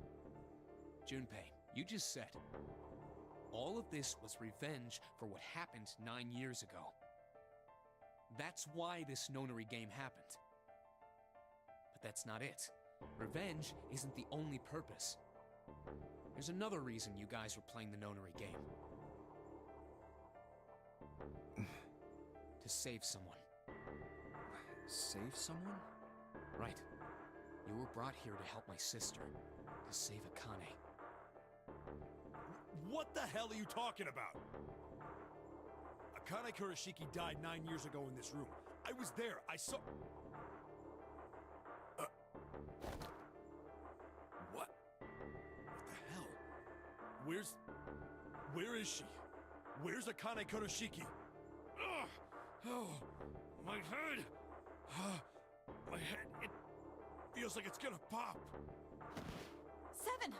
What the hell is going on? I don't know. I just... Oh! I swear to God, my head feels like it's about to explode! What was the Nonary Project? I'm sure you know already, but I'll tell you one more time. It was a project designed to test a particular phenomenon. And what was that phenomenon? For two organisms to communicate with one another in the absence of physical contact. The morphogenetic field theory. Could human beings use these invisible fields to exchange information? That was what this experiment was conducted to determine. There were two separate locations. One was the Gigantic, and the other was a building in Nevada called Building Q. The 9 children trapped in Building Q were faced with numerous puzzles, copies of identical ones on the Gigantic. They were told to send their answers into the morphic field set and transmit them to their brothers and sisters on the Gigantic. The transmitters were put in Building Q, and the receivers were put on the Gigantic. Each sibling pair was supposed to be split up, but there was a mistake. Akane was a transmitter. She should have been in Building Q. However, for some reason, she was placed on the Gigantic with the receivers, like me. Perhaps she was mistaken for someone who was supposed to be in Group A. Whatever the case, Akane ended up on the Gigantic. I think I've told you enough. You get it, don't you? I'm pretty sure you know where this is going, Junpei. Where what is going? Don't play dumb. You know things you shouldn't. Things you couldn't. How did you know Ace had prosopagnosia? How did you know why Ace wanted to kill Kubota and how Nijisaki was killed? Were you surprised when you found out Ace was Hongo? And what about the coffin Snake was trapped in? How the hell did you open it? Well, that's... Oh! Flash! He knew because I knew. Junpei was receiving information I sent to him through the morphic field set. It's simple, really. How do I know the alternate futures then? Imagine a river that splits in two, like an upside down Y. The river flows from the top to the bottom from a single stream into two branches. It only flows in one direction. It can never flow backward. Information is the same way. It moves from the past to the future, but never flows backward. That's why people at the river source in the past will never know about those downstream in the future. But the people downstream will never know about another one either. Information only flows along the path of the river. But I am different. I can manipulate the morphic field set to pluck knowledge from the future. I know what happens on either fork of the river, even though the people on either fork know nothing about one another. Now, who am I? I am I, the 9th letter of the alphabet. But I am also Zero. No, that's not true. I'm not really Zero. Not yet. Perhaps you could say I am less than Zero. Zero is my future. In 9 years, I will be Zero.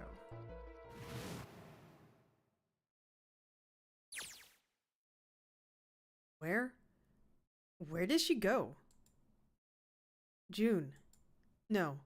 Akane. Where did you go? Santa! Why is Clover? Oh shit. Freeze. I told you should have gotten the gun! Guess he picked it up when we weren't watching.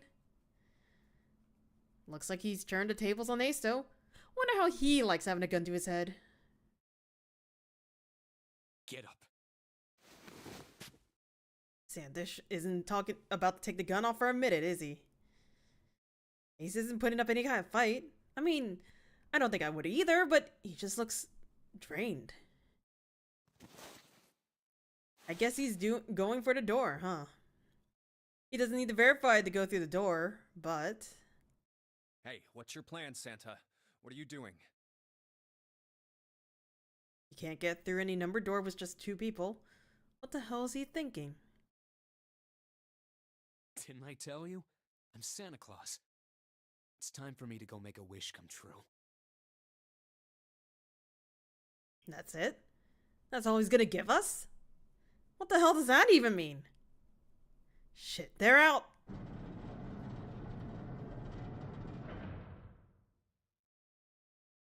And now the gate's shut. Looks like the rest of us are stuck in here. They're all looking at me. At least Seven's headache is gone. He seems to be alright. Well, I guess there's no harm in trying. Let's see if this door still opens. Damn. Well, it looks like this door isn't opening anytime soon. Tabby, thank you for the raid. You mean we're trapped? I don't know if you want to be here right now. What the hell is Santa trying to do? Welcome. Yes, I know you guys are going to talk. Wow. We're playing 999. Well, actually, I'm playing the remaster of 999, and I'm at the last bit. Oh, why are there still 4 squares? What do you mean there's still? What the fuck do you mean there's still more squares? I'm on the true ending path, and I thought I would be down here, and I'm not down here. Oh, for fuck's sakes! I don't want to do an escape room. Man, I hate this game. Just came for playing the sequel to this, don't worry.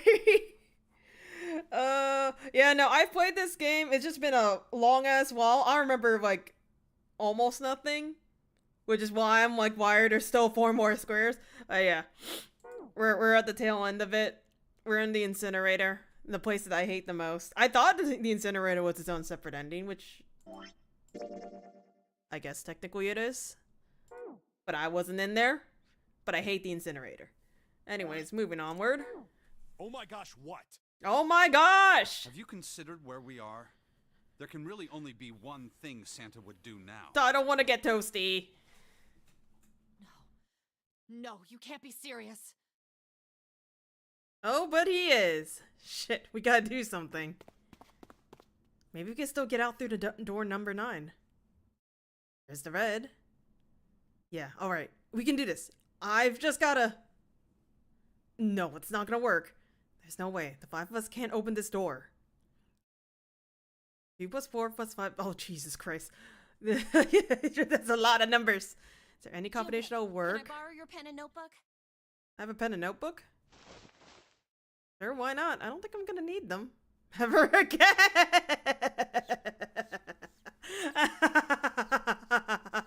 I'm gonna fucking die. Oh man, she doesn't look very happy.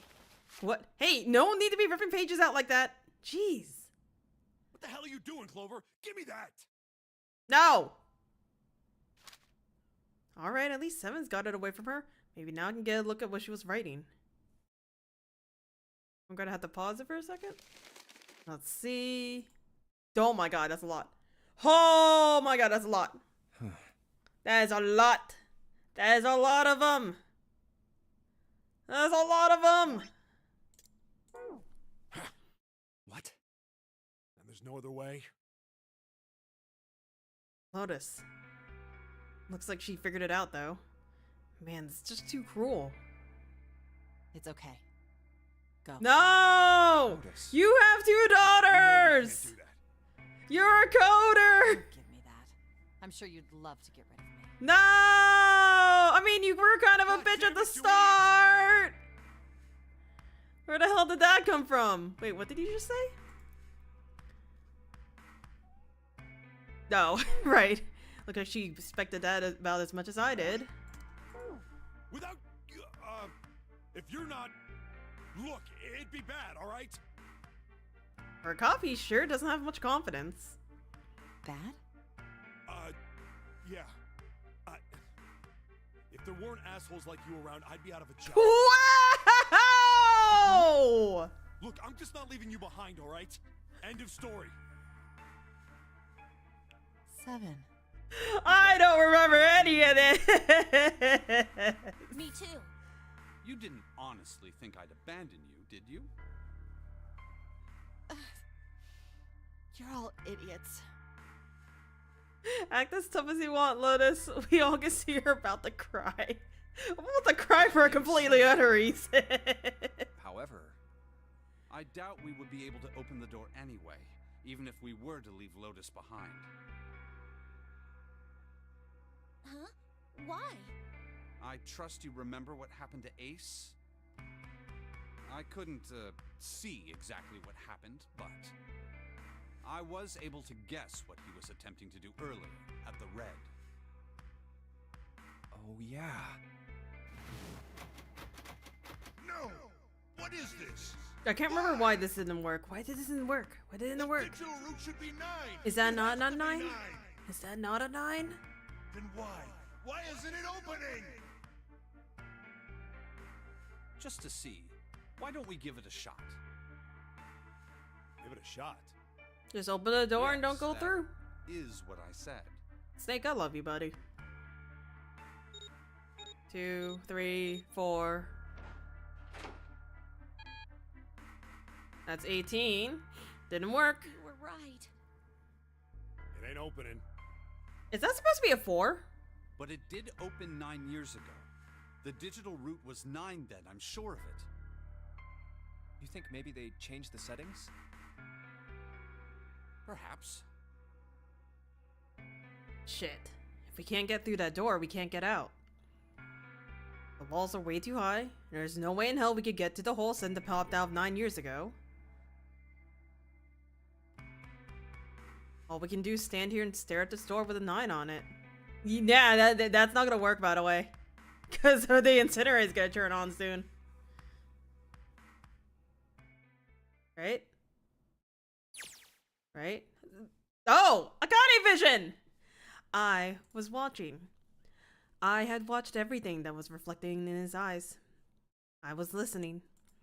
Every sound that vibrated in his eardrums, I heard. Smell, taste, touch. I felt everything he felt. I knew.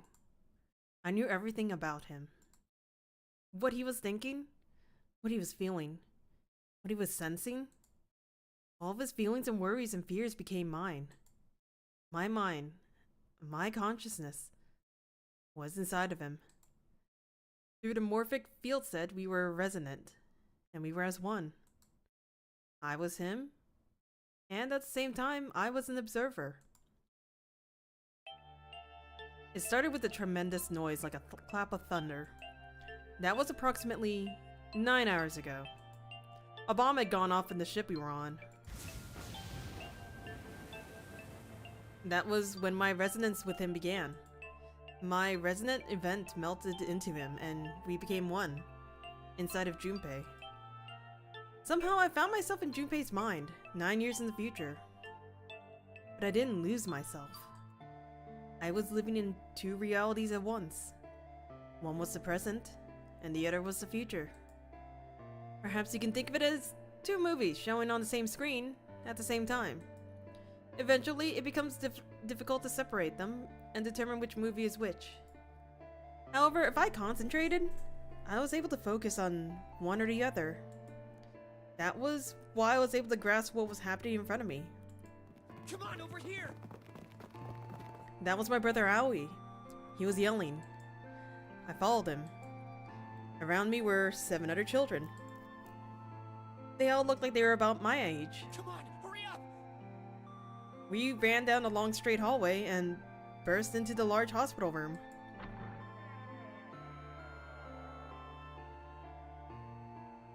Everyone was arguing.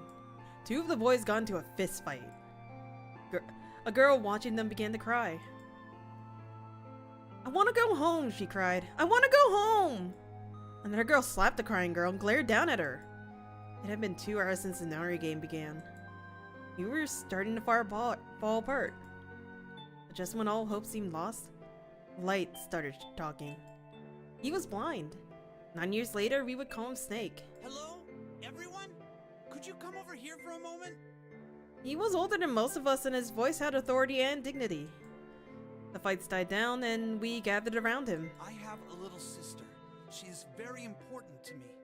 Right now, she is over in Building Q and is desperately trying to send information over to me. Her name is Clover, and today is her 9th birthday. As he spoke, he pulled something from his pocket.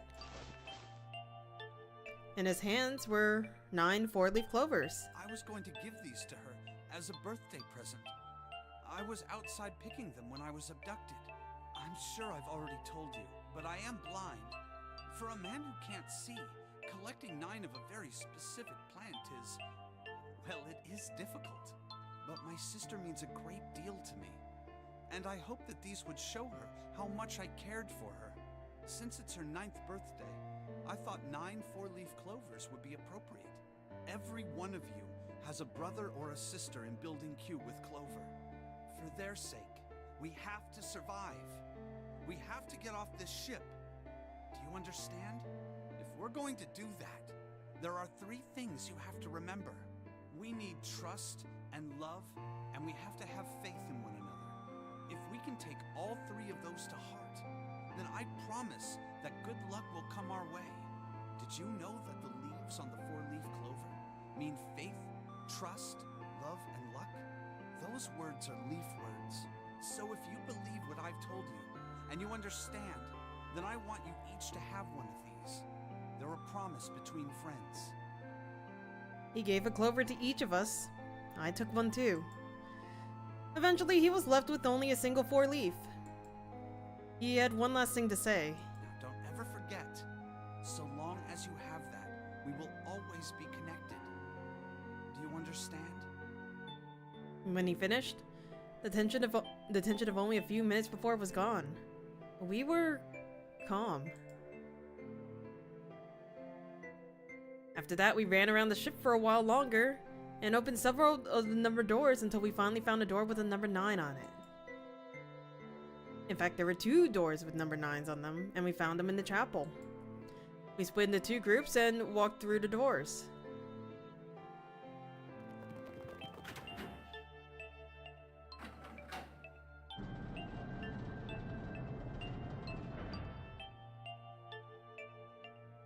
Before long, we all found ourselves in a room with a ceiling that looked like an upside-down funnel. For some reason, this room had another number 9, but this time it was only 1. But if there was only 1 door, that meant only 5 people could escape. What are we gonna do? There aren't any other doors. We began to panic. Then, as if nothing had gotten bad enough already,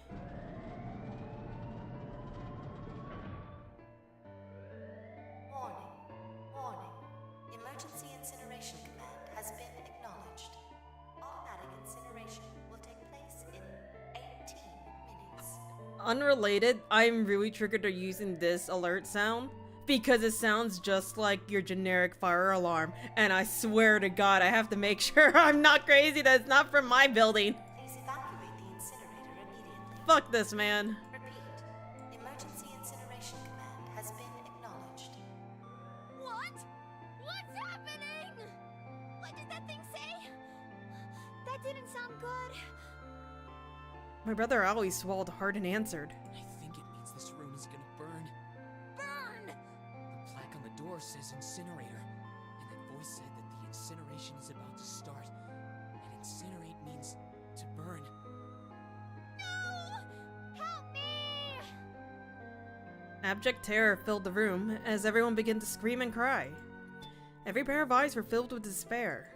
Then, high up on the wall, a door opened and a man appeared. He was huge. He was a huge, frightening mountain of a man, as large as a bear. 9 years later, we would call him 7. Don't worry, kids. I'm not your enemy. I'm one of the good guys. I'm a detective. I'm here to rescue you. The rest happened just like 7 had said it did. The 4 of us who had stayed behind were saved by 7. We crawled through the vent, away from the incinerator, and slid down into the hall. We came out on the other side of door 9. On the wall opposite to the door was a set of double doors. We went through those and began to run up the spiral staircase. As we ran, I led the way. Behind me were Nona, my brother Aoi, Snake, and 7. The other children, the ones who've gone through door 9 before us, were up ahead. I could hear them cheering each other on. We ran and ran and ran. We leapt across as many stairs as we could and kept running. The stairs spiraled upward like a tornado. Eventually, I pulled ahead of the rest. Perhaps Nona had slowed them down. I didn't want to lose them, so I slowed down as well. I didn't stop, but I glanced over my shoulder from time to time to see if they had caught up. That was when I realized. Oh no, where is it? Did I drop Jumpy's present? I knew I had it with me when we passed through the vent. Then, had I dropped it as we slid out? I had to go back. I had to! But I knew I couldn't tell the others. They would stop me. I was sure of it. I didn't stop to think, I simply moved. I ran to the central hallway, the room that connected to all the other areas of the ship. I hid in the shadows, and moments later I felt a rush of wind as they ran past me, up the staircase. I waited until they were out of sight, and then I ran. I moved as quietly as I could, down and down and down. Finally, I reached the bottom deck. I ran into the hallway and looked around frantically. There it is! It was just where I thought it would be, sitting under the opening of the vent. I ran over and snatched it from the floor, but as I ran towards the stairs and freedom...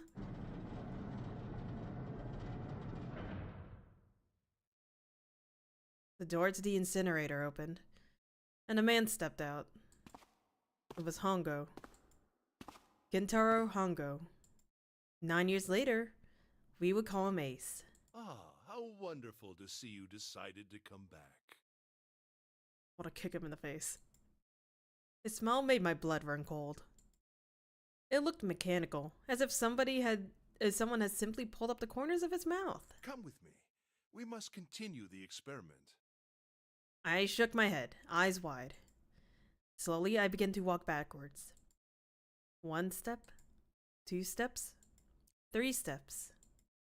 Then I spun around and broke into a run. Felt Hongo's hand close over my left wrist. I said, come with me. There was an edge of insanity to his voice now. I pulled as hard as I could. No! Stop! Let go of me! Let go! I shook my body and flailed my arms, trying desperately to get Hongo to let go of me. But I was still only a child. I was no match for a man like Hongo. Stop struggling, goddammit! Do as I tell you! He heaved on my arm, trying to pull me into the incinerator. I screamed. Help me! Somebody help me! Then suddenly, Akane! the door to the stairs flew open, and my brother Aoi burst out of it. Behind him came Seven and Snake. Akane! He cried my name again as he leapt towards Hongo. You came back! I cried out.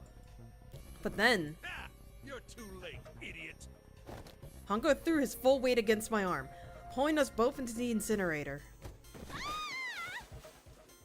The force of it threw me to the floor. I scrambled to my feet and looked toward the open number 9 door. Hongo stood between it and me, but behind him I could see my brother, his fists clenched. Those fists never reached Hongo.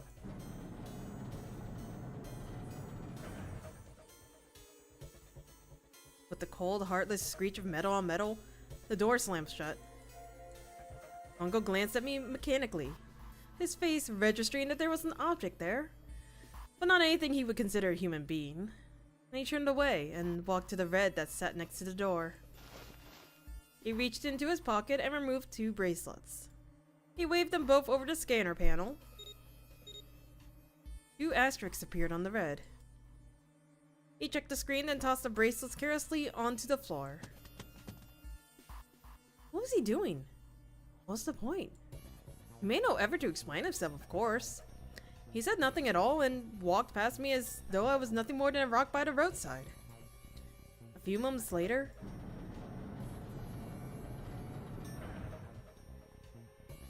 the 2 other doors slid shut as well.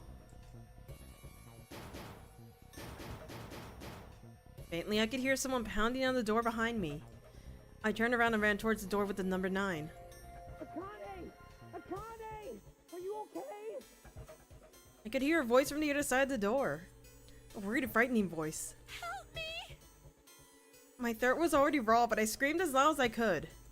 My voice echoed lonely across the empty room. What should I do? I think I'm trapped in here! Where's Hongo? He went out the other door! What?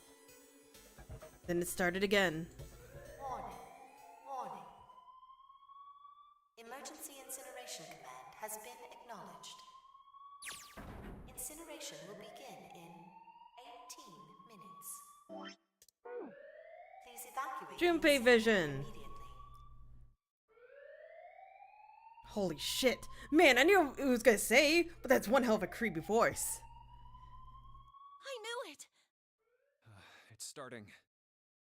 Santa started the incinerator. Fuck! Man, I never thought I'd hear that damn voice again after 9 years. What the hell? What the hell? What in God's name are you talking about? It's 9 years this and 9 years that, and when it's not 9 years something, then you're talking about some sort of fucking experiments. You aren't making any sense.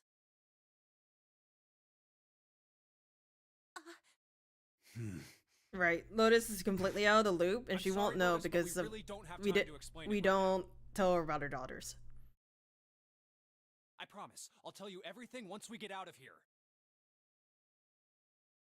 But Incineration will begin in 17 minutes. You know what that means, right? Incinerate means burn! what kind of idiot do you think I am? I know what incinerate means. Does it mean Incineroar? Well, God damn it. Okay, fine. I won't ask anything else. Talk about whatever you want. But you have to do something for me. 7, figure this out. She's asking 7 of all people. What? Why me? Just shut up and stop this thing. How the hell? There has to be some sort of emergency shut-off button. There isn't anything like that. How the hell do you know? Because I looked for it 9 years ago. Yeah, Lois isn't happy about that. Can't really blame her. Wait. The floor. It's moving.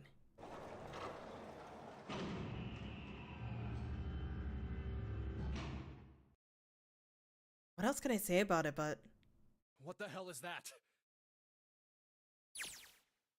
What is that? What else could I say?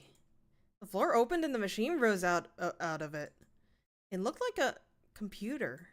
At least it kind of did. There was a monitor, a keyboard, and a cross-shaped device of some kind. Something about the machine scared me, but I forced myself to walk up to it. I was terrified. Tears poured down my face. Wiped them off, even as more took their place, and I forced myself forward. Finally, I reached it. I looked at the screen. It was blank. All I saw was my own frightened face staring back at me from the glass, drenched in tears. All I can see on this screen is a reflection of my own face. I'm looking kind of freaked out. I know I'm sweating like crazy, but seeing it kind of drives it home. Okay, Junpei. Let's calm down, alright? Everything's gonna be okay. Ugh. Man, I wish that thing would just shut up. Incineration will begin in 15 minutes. Alright, back to this thing. If it's only showing up now, that's gotta be important. But what the hell am I supposed to do with it? Hey, move! Hey, we're all tense, lady. That doesn't mean you get to shove people around. Okay, it's turned on. There's nothing on the screen, though. Oh, this is bad. This is really bad. If there's nothing on here, how are we supposed to do anything with it? Sure, I'll just push my buttons. I'm sure that'll... Huh? Well, at least it's on now. What's on the screen, though? What is this? What's up? It looks like some sort of puzzle. Got a bunch of numbers and letters scattered across a 5x5 grid. The numbers range from 1 to 8. Do you think that if we solve this puzzle... Money, money! Thank you for the follow. The incinerator will stop?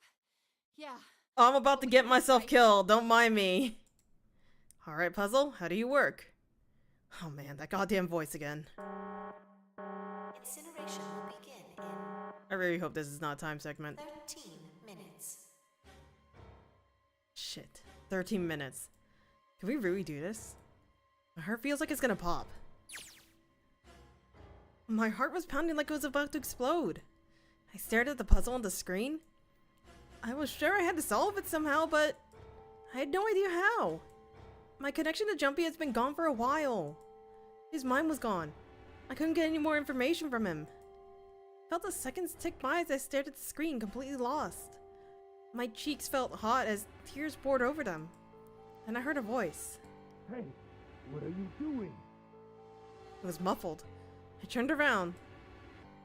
Pressed against the window in the entry door was a face. A frightening evil face.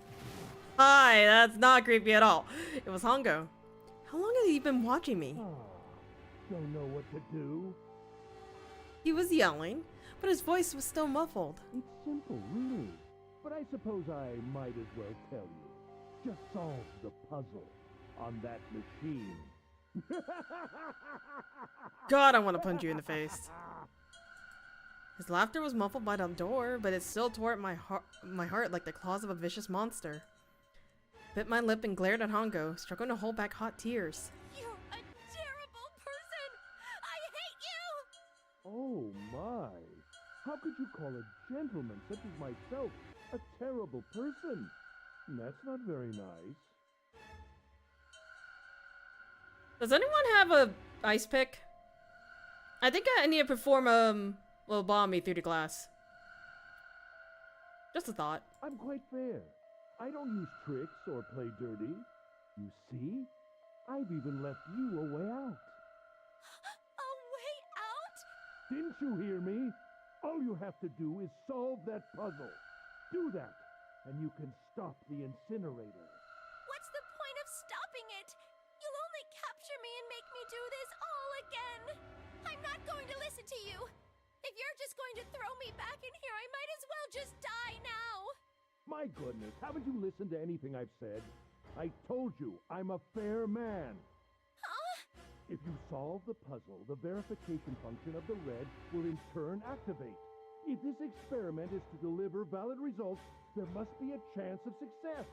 If you succeed, you will escape. The verification function of the red? And I remembered. Before Honko left the room, he had scanned 2 bracelets into the red. Ah, so you do remember.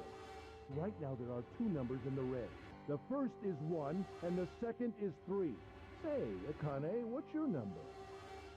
I looked down at my left hand. The face on my bracelet showed a 5. 1 plus 3 plus 5 equals 9. I ran to the door with the 9 on it. I grabbed the red and pulled my hand against the panel. You really aren't one for listening, are you? I heard Hongo's muffled voice from across the room. I've already told you, didn't I? Once you solve the puzzle, the verification function of the red will activate. In other words, if you haven't solved the puzzle, you can't enter your number. What kind of fool are you? Well, you have to explain it better to a goddamn kid, you goddamn fool! Why are you doing this? You could never understand. You don't know what it's like to spend every day surrounded by monkeys. Now start the experiment. Solve the puzzle. I can't! I don't know how! Of course you don't. Isn't that the point? You understand, don't you? Access the morphogenetic field and find the solution. I can't! Then you'll die. You'll burn alive. It's gonna be quite hot in there in a few minutes. I imagine it will be very painful.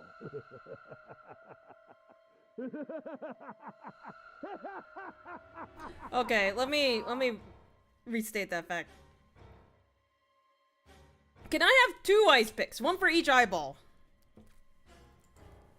His horrific laugh echoed across the room, and even after his face disappeared from the window, I could hear it. Incineration will begin in 10 minutes. I was crying. Great gulping sobs broken by hiccups that shook my body. I was terrified. I could feel my fear pressing down on me like a tremendous weight. Somehow I forced my shaking legs to carry me back to the device. I stared at the monitor. I can't.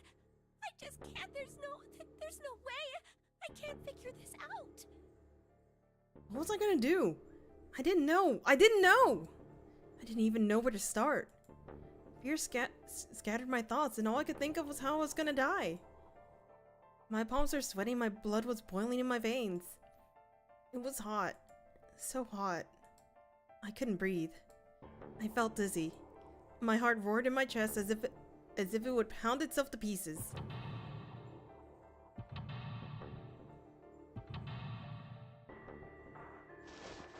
I reached into my pocket. I wrapped my hand around the thing I'd come back to get. The doll Jumpy had given me. At least I had that. I held it tight with both hands and prayed. Help me! Jumpy! Help me! Help me! Help me! Jumpy! Jumpy! Jumpy! Please! Help me! Jumpy! Akane? Akane? Who the hell is Akane? Shut up! Just shut the hell up! Seven and Lotus don't understand. I think Clover and Snake had an idea though. Clover's looking at me. And I think Snake may have figured it out. No, it doesn't matter. They're in my way. Where did she go? Maybe over here? Akane! Akane! Can you hear me? Akane! Say something! Fuck! Did something break our connection? I swear I just heard her. Shit! Akane! Answer me! Akane! Jumpy? I spun around. I heard a voice. His voice. I looked around. He wasn't in the room, of course. But I heard it so clearly. Like he was right there. Jumpy! I screamed as loud as I could. Akane! Jumpy! That's her. She's there. Then that means... Akane! Akane! Akane, are you in the incinerator right now? Yes, I am! How did you know? I couldn't believe that he knew that. Now I understand what Santa meant. Right. There's only one way to help her. You were brought here to help my sister. To save Akane. I think I get it now. Incineration will begin in 7 minutes. Jumpy, we don't have time! As quickly as I could, I told him that I had to solve the puzzle in order to stop the incinerator. Got it! And I do. I get everything now. At last, I finally understand what all of this means. I know why the Nonary game was held today. I know why we were kidnapped and brought here. It was all for this moment. All of this was planned out to lead to this one moment. Oh my god. This is insane. I can't believe it. But there's only one possible answer. Zora is Akane Kurashiki. She recreated the history of the future that she had a glimpse of 9 years ago. She tried to save herself that way 9 years ago. No, she's trying to save herself right now! That means that there's only one thing for me to do. Even if this is all some sort of insane plan, I will save her. I will save Akane Kurashiki. I must save her, no matter what. Incineration will begin in 6 minutes. The voice reminded me how much time I had left. Yeah, I know. Just hang on, alright? I promise I'll get you out of there. I'm not gonna let you die. I promise. So don't worry, alright? Just give me a few minutes, okay? Okay. My voice shook as I answered. It was hot in the room. It felt like my heart was on fire. 6 minutes or not, my heart burned with my feelings for him. Alright, time to get to work, Junpei. Is Snake talking to them about something? Whatever, it doesn't matter. Get out of my way! Hey, what are you... Just trust me, okay? Sorry, Lotus. I didn't mean to snap, but there's a lot more at stake here than your pride. I'll apologize later, alright? Now let's have a look at this thing. We got numbers all over this grid. I think the panels are out of order. So I just need to switch these? Staring at it isn't gonna accomplish anything. I'll just have to try it. Just think of what I did all those times before. Die for you think I remember anything? I'm gonna do this on my own, with my own mind. I'm gonna solve this problem. Duh, you can go kiss my ass, Junpei!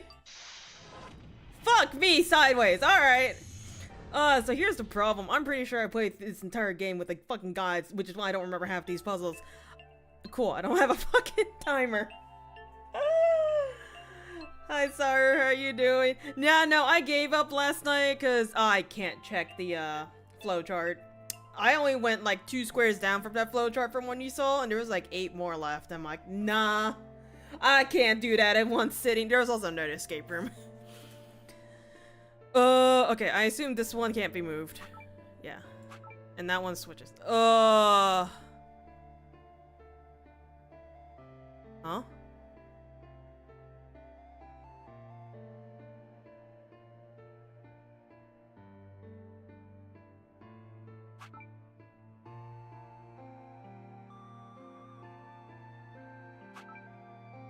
I'm so fucking confused. Hang on, what?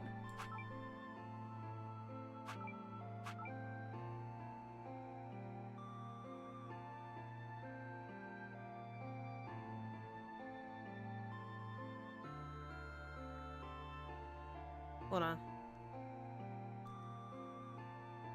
I'm guessing these all have to be 9s.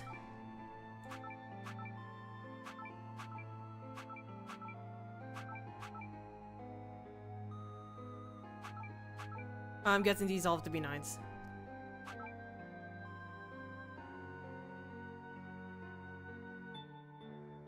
Be a 2. I don't have a 2. A? No.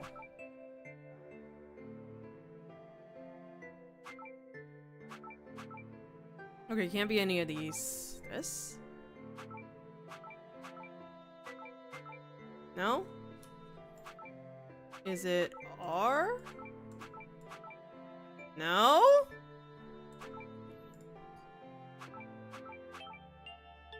Is it W? Fuck me, man. You have to make all these 9s. Uh.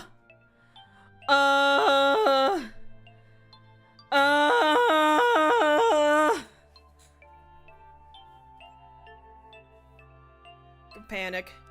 Just panic. Just panic. Just panic. So the thing is, I can only switch one number. I can't switch out multiple numbers, and I can either click the one I switched out or the one down here. So I can't take all of them off the board. The only one that's fixated is this one. So that means I have to make sure this is a 9, this is a 9, this is a 9 first. Well, no. I have to make sure this is a 9, this is a 9. Because once it hits the edges, it can't do anything. So as long as these two are a 9, that's fine. So we're gonna work it out like that. So we'll leave these two 8s here. Because I'm pretty sure that's correct. So let's make this one a 9 first. Okay. Then we'll make these two a 9, which we can't because they're two 8s.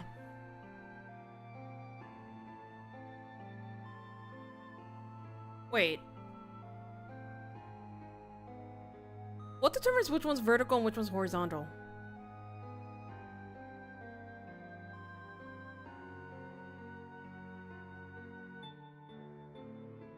Are only these two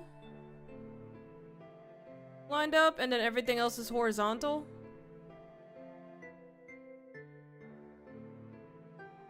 Fuck, okay.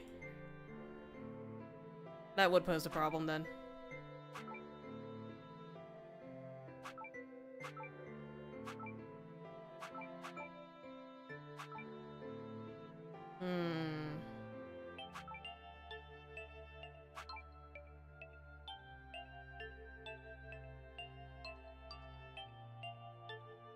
Okay, better question. Is there another way?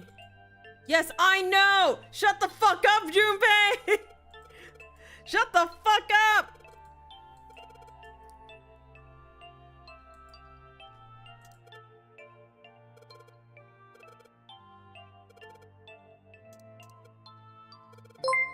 It's supposed to match? We need to make all the numbers in a square the same. Yes, I understand that! If I switch out a yellow square, the number that shows up in the hint changes. What? What do you mean the numbers that show up on the hint changes? Are affected by the true. Yes, I understand that, Junpei! For example, when I switch out a 3 with a 5, the number increases by 2, but the hints just add the surrounding numbers. Mostly it should be 2 digits. Each square only has a single digit. It must be calculated in a different way. Digital roots? If they're digital roots, then they'll always end up as 1. And add the numbers. There are letters here too. Wait, haven't I used numbers as letters as numbers before? Equals 10, B equals 7, C equals 12. Maybe I need to replace the letters with the numbers. I get the gist of the puzzle up top.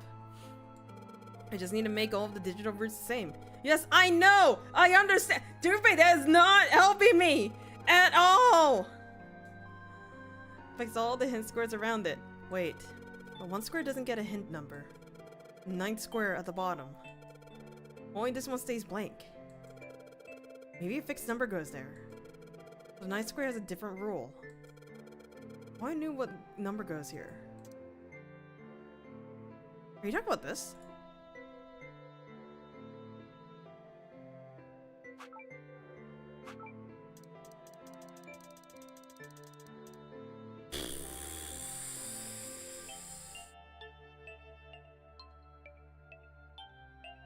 Wait, maybe you're right. Maybe I have to make password.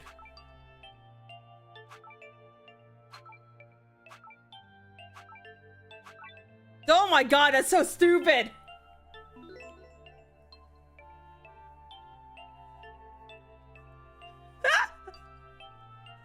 Oh, shit.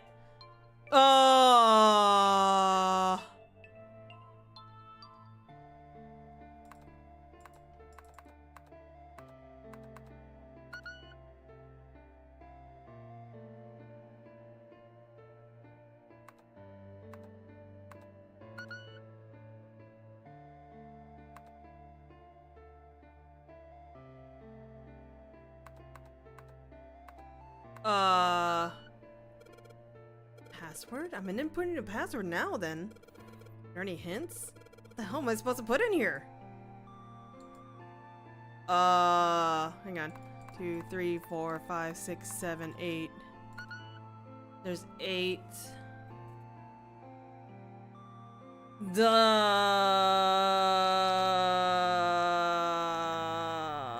I assume this is, do I just keep on getting it wrong? The screen appears after I solve the last puzzle. Maybe the hint was in that one? Can I switch to it? You won't let me switch to it. I wanted to know. Can you show me?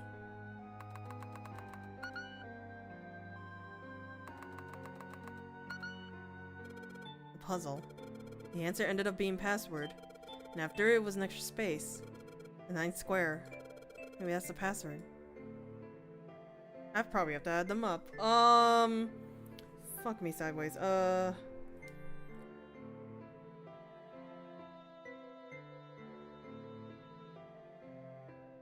know A equals 10.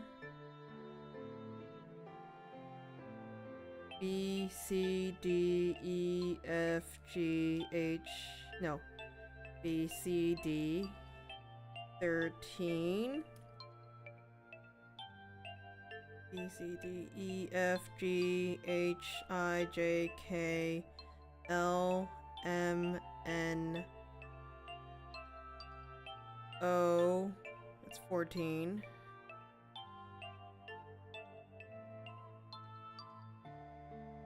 E,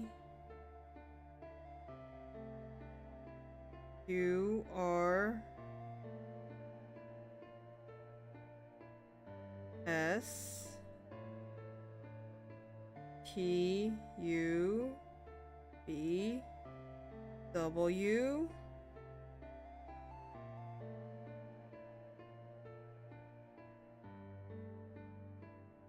so then 27, 10, 20, no.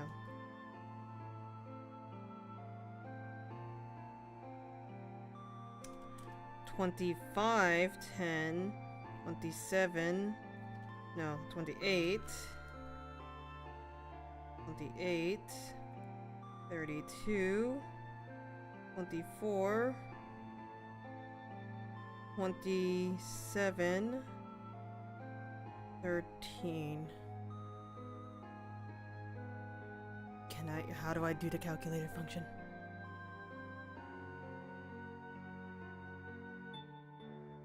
How did I bring up the calculator again? What is the icon that brings up the calculator? Calculator? That's reset. There was a calculator function on this stupid ass game. Don't lie to me. Okay, fine, lie to me. See if I care. Alright. We're doing manual adding then. 25, 10, 35, 8, that's 6, 63, 28, 91,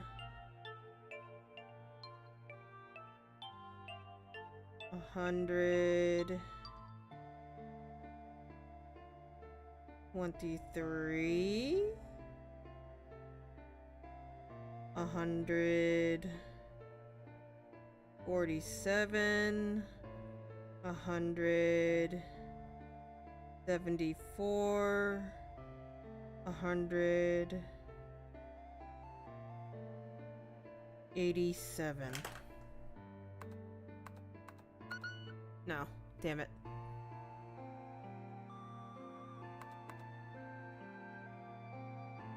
Wait, hang on. Yeah, shut up! I solved it by making this hint solves 9s, so hint should be a 9 as well. That means... No. Number after the password on the number screen is 9. The password this thing is asking for, I should input... Okay, so I probably have to fill up all 8 squares to make the digital vert.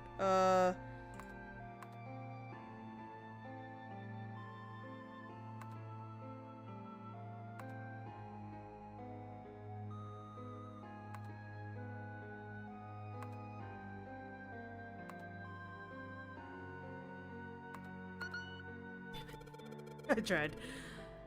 Number after password on the screen is 9. Then the password this thing is asking for, I should input.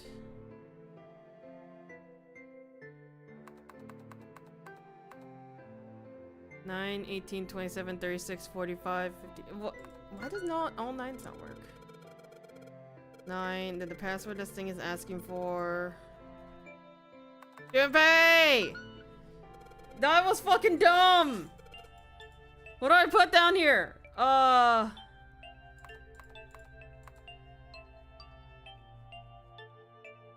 wait, hang on. I think I know.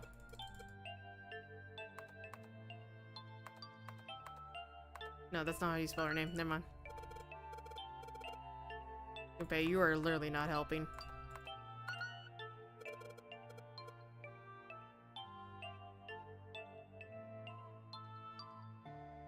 Putting in all 9s would make a digital root of 9. Unless it's doing 1, 2, 3, 4, 5, 6, 7, 8. What?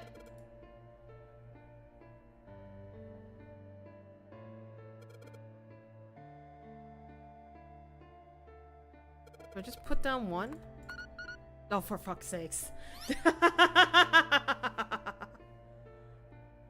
Yes, that's it. I hate this game. I hate this game. Akane, did you get it? Yes, I did! I solved it! I mean, really, you solved it for me, but I copied everything you did! Now I just have to press enter! Then what the hell are you waiting for? Push it! Okay, I will! Hit the enter key. Emergency shutdown command has been confirmed. Incineration system has been disabled.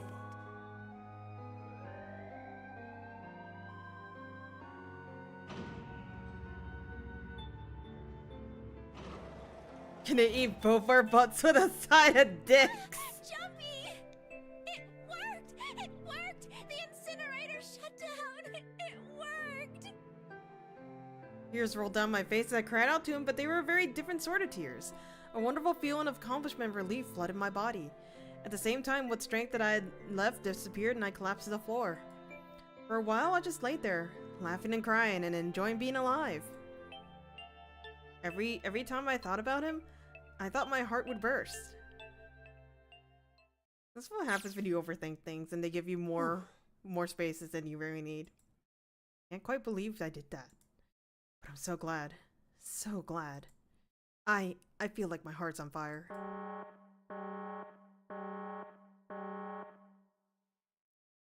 No, I don't have time to be thinking about that kind of shit. I need to tell Akane. Akane, sorry, but things are kind of busy over here. I'm gonna have to hang up now, okay? Oh, of course, that's fine! I wiped the tears from my eyes and nodded vigorously, even though I knew he couldn't see me. And looked over at the corner of the floor. There were the 2 bracelets Hongo had left behind.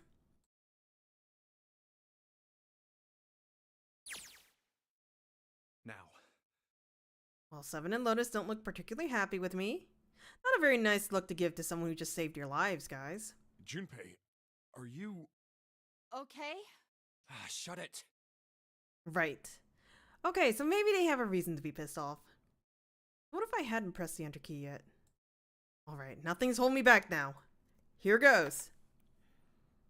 Wait. Incineration will begin in 90 seconds. It doesn't sound like it's stopping. What the shit? Why isn't it stopping? Okay, maybe I didn't hit the key hard enough. Just hit it again, and again, and again. Okay, that's not working either. The alarm's still going off.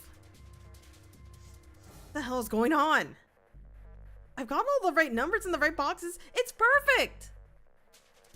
So why the fuck isn't this thing stopping?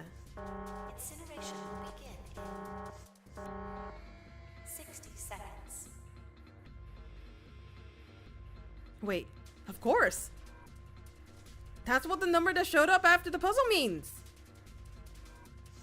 2 plus 4 plus 5 plus 7 equals 8. Snake, Clover, me, 7, and Lotus. Then, door number 9. No, that's it! The number of the door is the 9! It's not even a number! It is hidden, but an exit can be found. Seek a way out. Seek a door that... Holy shit, of course! Then we just have to put the right number into the red and... Incineration will begin in It's probably a Q. 30 seconds. If it's not 4, it's a Q. Run, guys! Get to the door! Run! Oh shit, oh shit, oh shit, oh shit! Don't have much time! Man, I sure hope they could just trust me on this one or we're all fucked! Alright, no time to explain, just go! Quick! Verify your numbers on the red! Verify?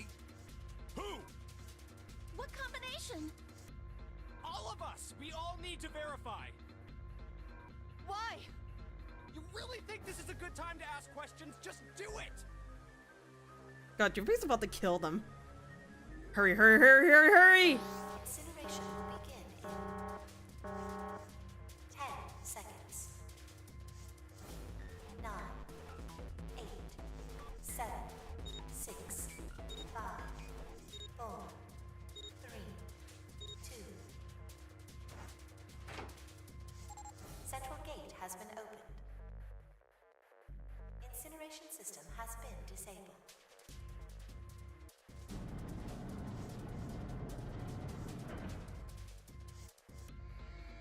Oh, thank fucking Christ! No, no time to be happy, time to go! Hurry! We've only got 9 seconds before the door closes! Go, go, go! Come on, guys, move it! Okay, they're all through. Move it, Junpei! Just in time.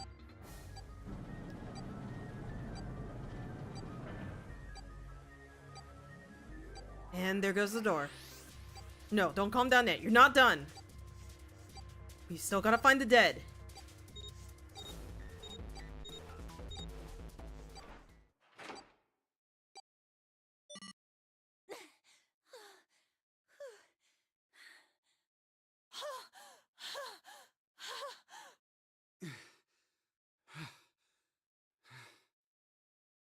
Shit. Huh. Looks like we made it, huh?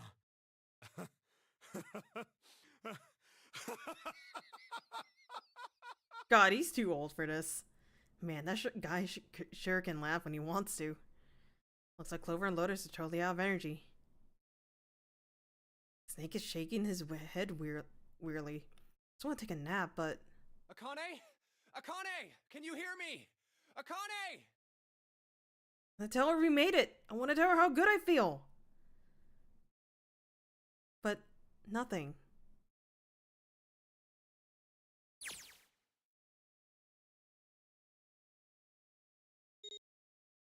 Oh, so tiny! Little tiny little Akane hand.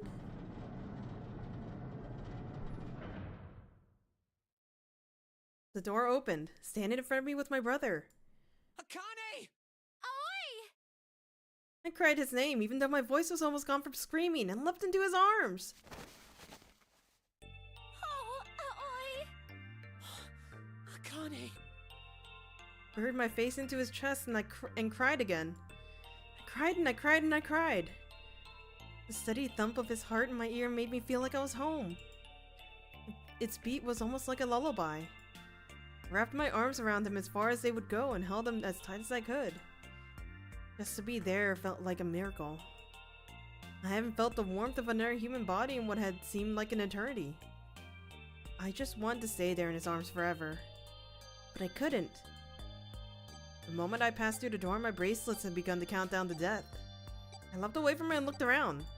The door had already closed. I spotted the dead only a short distance away. It took me only a moment to get to and scan all the bracelets. I left the ones Hongo had drop on the scanner panel. That was it.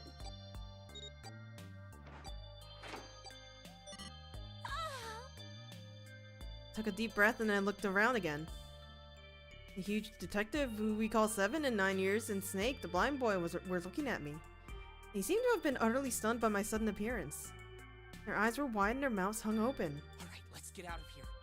If we don't book it, we might run into Hongo again. Oh, he was right. It was time we got moving. The mention of Hongo seemed to jar 7 and Snake out of their surprise, and they nodded. We took off running up the spiraling stairs to freedom. Time for more running! But if they can get us out of here, no wonder we're running so hard. My heart's beating so hard I can barely hear. God, I can't wait to breathe real air again. Huh? Is 7 talking? Hey, Junpei, can I ask you something? What's up? That door, the one with the 9 on it. Why'd it open? Yeah, all 5 of us verified our numbers on the red. 2 plus 4 plus 5 plus 7 plus 8 is 26. That makes our digital route 8. It shouldn't have opened. That's not like you, Lotus. I thought you would have figured it out already. Huh? Why? Because you were the person who taught me about the idea of bases. Bases? Yeah. What are the 2 numbers in base 2? 0 and 1. How about base 10? That goes from 0 to 9, right? And how about base 16? 0 through F. After 9, it starts at A and goes from there. B's... You're right. In other words, A in base 16 is 10 in base 10. B is 11, C is 12, D is 13, and so on. So, what about it? You don't get it? What if we keep going with that pattern? What if you go way past base 16 all the way to base 27? Base 27? Yeah. Well, the numerical digits are the same.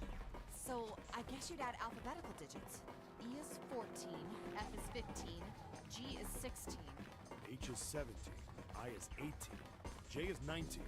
K is 20, L is 21, M is 22. N is 23, O is 24, P is 25. Yeah, and? What comes after that? Q. 26! And what does that mean? There wasn't a 9 on the door. It was a Q! A fucking lowercase Q! Yeah, that's pretty much it. I guess to put it another way, you could say that it was a 9 in base 10, but a Q in base 27. Time for more running! God, my thighs are killing me. I swear, any moment now I'm gonna tear a muscle. I feel like every single cell in my body is dying for air. Damn, every breath I take is a chore now. I feel like my lungs are gonna burst. Maybe just a short rest. No, can't stop. Don't have time. Come on, legs. There can't be many more of these steps left. Let's run! Run! Like a bullet down a rifled barrel. Like a tornado cutting through a sea of clouds. It feels like we're running along the back of a giant coal dragon. Finally!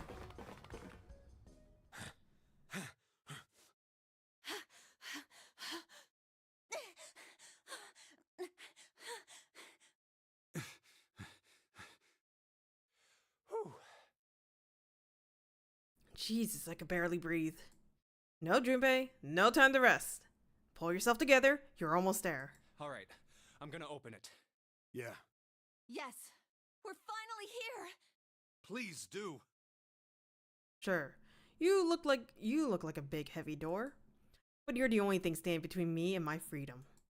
Even more important than that, you're the only thing standing between me and Akane. You're gonna open, and you're gonna open now.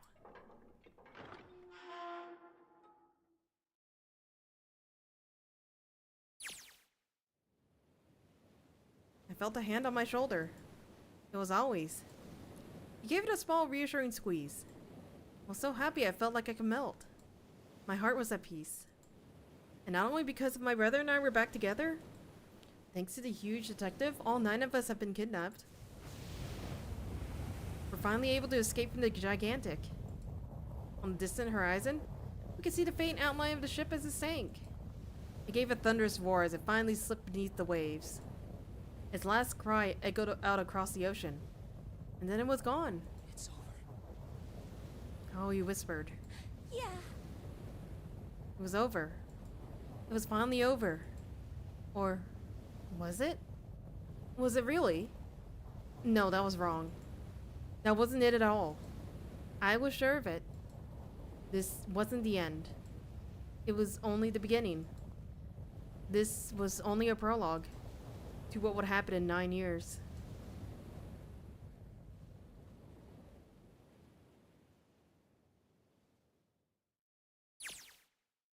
Yes, finally, air! Gah. Damn, that sun is bright. You can barely see anything. Huh. I gotta admit, this doesn't look quite like... Wait. No way. You have got to be shitting me. What? It can't be. This is...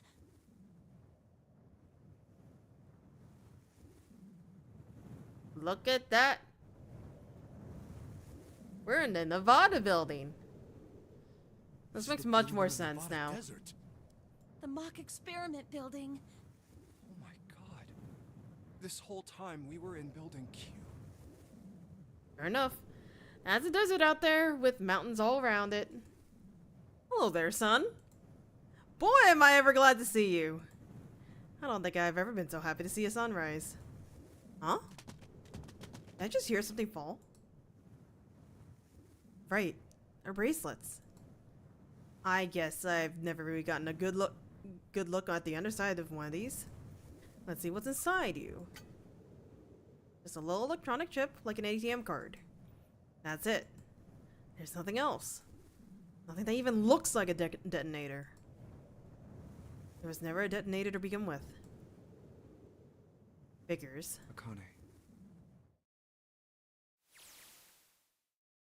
Jumpy.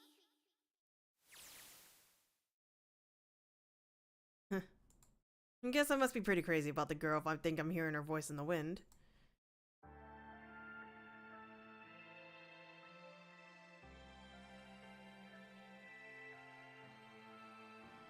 There we go. That's the end of 999. I think it was I don't know where it was explained. But there, so Akane, the one that we were, you know, hanging around with, technically shouldn't be alive because she died in the past. I know there was a way to explain it. I don't remember how that was explained. Oh, hello, opening song. And basically, she was Zero, and Santa, her brother, he was helping her out.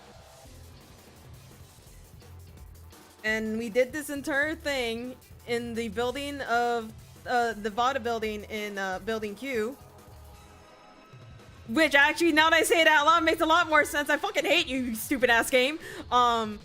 We were the transmitters. We are the transmitters, and the ones who are receiving the information is the guys in the ships. But it's the guys in the ships 9 years ago. It's the Euroscape's take of basically these kinds of visual novels with the multiple pathways of being like, hey, you have the information from this pathway, you can now use it for the other pathway kind of thing.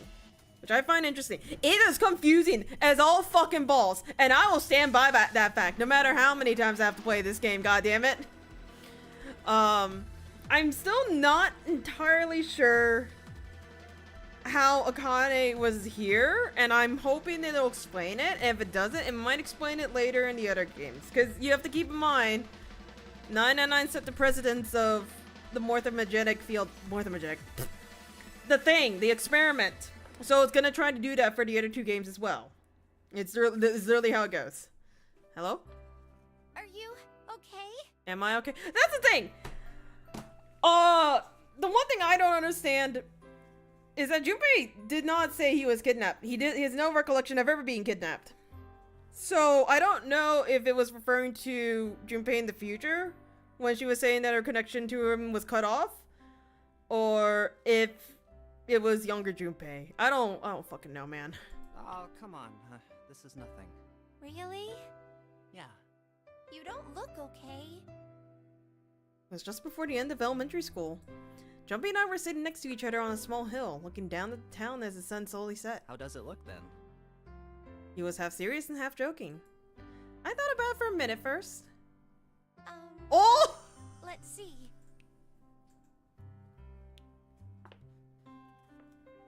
He got into a fight. It looks like you kissed a toad and got warts, but then they just kept growing and growing and growing. What does that even mean? Junpei grinned and... Ow, ow, ow, ow. See? I told you you're not okay.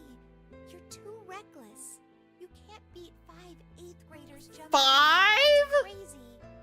Yeah, but I couldn't just stand there. I mean, don't you think so? I had to do something. He's a hardcore lad, man. Look at the Nevada desert go past. For an SUV, this thing has a pretty smooth ride. Sure was nice of someone to leave it out for us outside the building. Keys in the ignition and gas in the tank. Almost like it was a present, you know. Anyway, we jumped in and now here we are screaming across the desert. Lotus is over there in the passenger seat. Snake and Seven and I are all squeezed into the back seat here. I still can't believe we let her drive. This is so fun! They let Clover drive. This is so awesome! Driving is so great when there's nothing around, and there's no speed limit. Hey, Clover, watch those bumps, all right? This car jumps even a little, and I think I'm gonna get crushed to death. I'm sorry, I really like how he performed that line. Hey, shut it. I can't help if I'm big, all right? Suck it up. Why don't you drive, Seven? I'm a cop. I ain't gonna break the law. He doesn't have an international license. Yeah, but you could have sat in the passenger seat. Oh, hell no. There's no way I'm giving this seat up. And Clover, there's no need to slow down. The car Santa and June are in should be somewhere down this road ahead of us. Yeah, I saw some fresh tire tracks going out. There's no doubt about it. Then we've got to hurry if we want to catch them, don't we? Sure thing. Oh shit! God damn it, she doesn't have to drive so fast! Man, I didn't even think a car like this could go this fast. For sure, throwing up a lot of dust.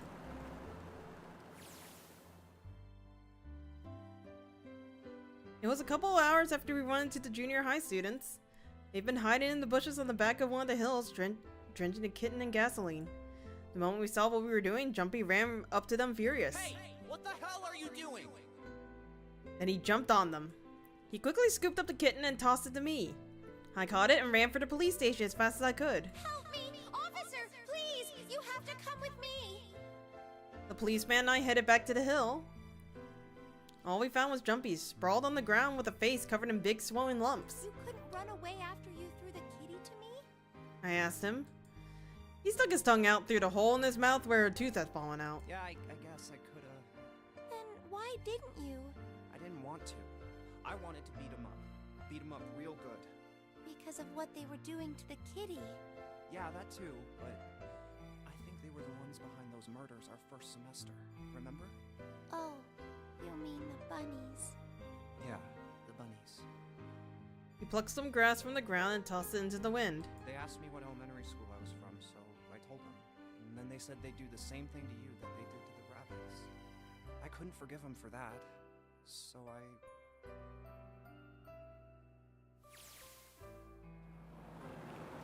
Hey, there's still some stuff I don't get. Of course, they probably don't know any more than I do. Like Ace. Well, I guess I should say Kentaro Hongo. Why did he create the Nonary project? Anybody? Any ideas? Why don't you ask him yourself? Well, yeah, I guess I could. He's still in the trunk, I assume? We put him in the trunk! Yeah, he is. Still tied up, I'm assuming, with his mouth taped shut. His eyes just look empty. No emotion. He looks like he had just given up. I wonder if he even cares what happens to him anymore. Hey, were you listening to us?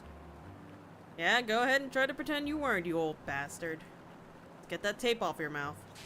Come on, I know you were. Answer me. You could at least look at me when you talk, man. I only wanted to see the faces. Human faces. I thought if I could gain the ability to access the morphic field set, then perhaps I could see faces. By peering into people's minds, you could understand how they were processing the expressions of others. That's it? Yes. If you want to put it simply, but if you are looking for a more philosophical answer, I can supply that as well. You see, the human collective consciousness. And there goes the tape. I think that's enough of L, you pal. Time for the tape to go back on. All right. So what's your second question? You said there were some things you didn't get, didn't you? Well, somebody's a little nosy. Well, my next question doesn't really have anything to do with you two. This is for you, Seven. It's about the whole Alice thing. What's the deal with that? Well, see, 9 years ago, after I escaped from the Gigantic, I kept going after a homegirl on my own. To catch up when I finally slipped up. During the course of my investigations, I learned a lot more about the Gigantic. I also found out about Bourdain and Alice. You're not really answering my question. Was there actually a girl who wouldn't melt at room temperature?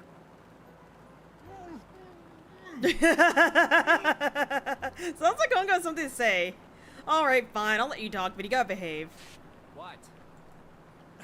Alice doesn't exist. 9 years ago, I found Alice's coffin behind the library on the bottom deck. There was nothing in it but the root of a peculiar plant. My research determined that it was a member of the genus Mandragora, of the family Solanaceae. I was able to extract a particular alkaloid from it. I used that extract to create Soperin. Its creation was a tremendous boon to my firm, and we grew rapidly. Shit, this could go on forever. Tape's going back on, Hongo. The rest of my questions can wait a bit. For now, I think I'll just enjoy the ride.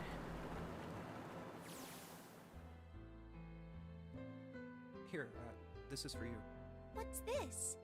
This is for you, doll. His name is Junpei. Jumpy pulled out something out of his pocket and shoved his arm towards me. In his hand was a doll made of yarn small enough to fit in his palm. Jumpy, are you sure it's, for you, doll? Huh? Yeah, the lady at the shop said so, so that means it's for you, right?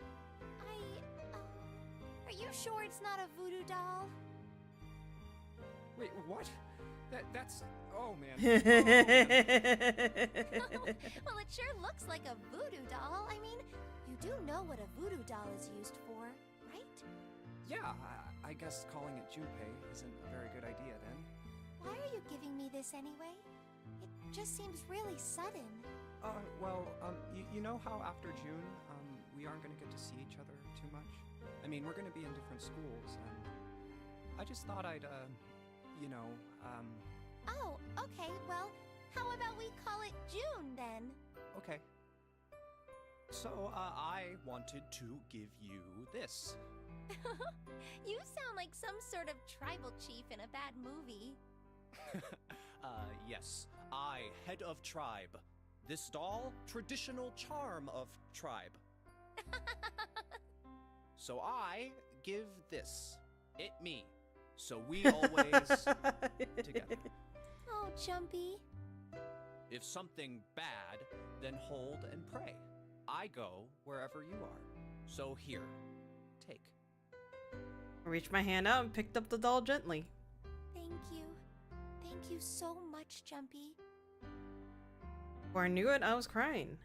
Tears streamed down my face and fell onto June's tiny yarn body. Oh, Jumpy. I'll never forget you. I promise. Jumpy looked straight into my eyes and just said 5 words. I'll never forget you either. The sky was a beautiful crimson red as it melted down towards the horizon. The last golden rays of sunlight stretched out across the city and painted themselves across the hills. We sat, bathed in the warm light of evening. Just the two of us, leaning gently against one another, shoulder to shoulder. The sun set, and we still didn't leave. We watched in silence as the darkness deepened. And one by one, the lights of the town began to flicker on.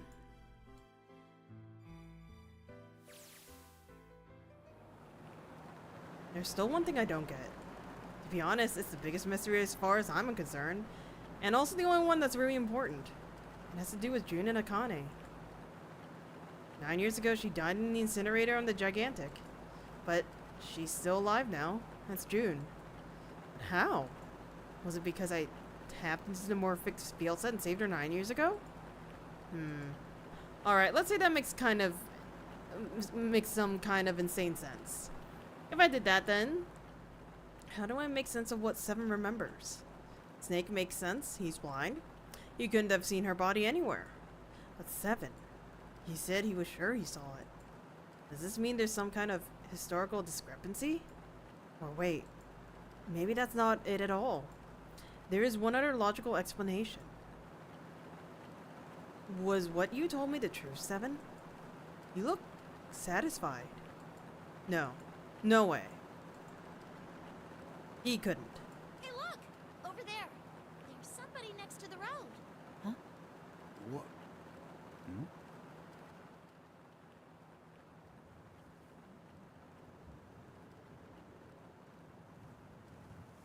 Hello, pretty lady! Pretty lady! Pretty mummy lady! The burning gaze in the Nevada sun pounded down on her head. The desert around her rippled with heat. Standing there on the shimmering plain was a woman, her arm out and her thumb up. It would not be long before Junpei realized who she was.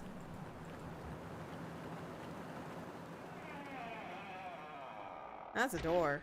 And that's the end. Yeah. And here comes the title screen. Oh, sure, we'll save. And that should get both the endings. There we go! Cool, fantastic. Yeah, so you needed this in order to get past this. Otherwise, you would have been stuck here, I believe. That should be the full flowchart, I believe. Let me check. Steam! Solve previews 999, finish all scenarios 999, solve the final question 999, gain all memories of escape in 999. Chance of loss is not 0, saw the 0 lost ending, saw knife ending, saw the submarine ending, saw the axe ending. Everything else is Virtue's last reward. I assume everything else in the achievement section is Virtue's last reward. Okay, yeah. Yeah, everything else is Virtue's last reward. Fantastic. Okay, I do need to look it up. Yeah, that's the second one. That's also, it's incredibly fucking long. I think there's like 9 different paths at the start or something like that. Let's see. 999. I just want to know exactly, because I know this ending explained it, but I need to know, like, word for word. I need to mute you in case you decide to make sounds. True ending.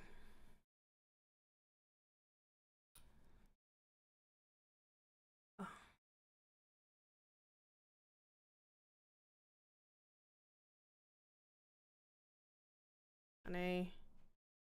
June. I'm thinking it's either what they're adding in the paradox theory or like alternate timeline theory. And one of the thoughts of Seven was not lying. Seven was remembering an instance of the timeline where June had died, and yet the timeline that we existed in was some premonition of if June was alive. At least I think.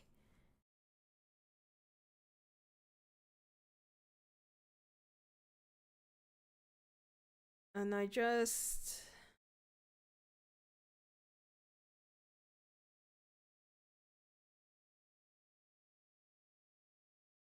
Two Junes alive in the future are kind of one snuck in this second Gore game and 0 the...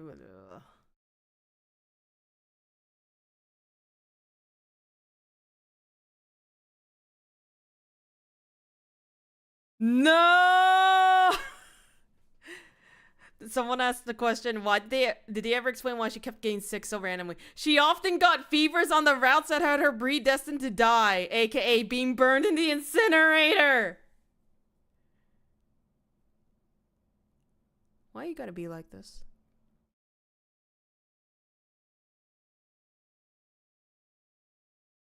Yeah, no, she walked out of the incinerator. There was only one June, the one that grew up after using the morphogenetic field to connect to future Junpei to solve the incinerator puzzle. The June we interact with really is Akane grown up and nothing more. Her fevers were directly linked to the odds that Junpei will successfully save past Akane from the incinerator. The lower the odds, the sicker she gets. That's why she was dying at the safe ending. It was no longer possible for Junpei to make a successful morphogenetic connection to past Akane. And why her fever is June's body heating up in response to her past self possibly being burned alive!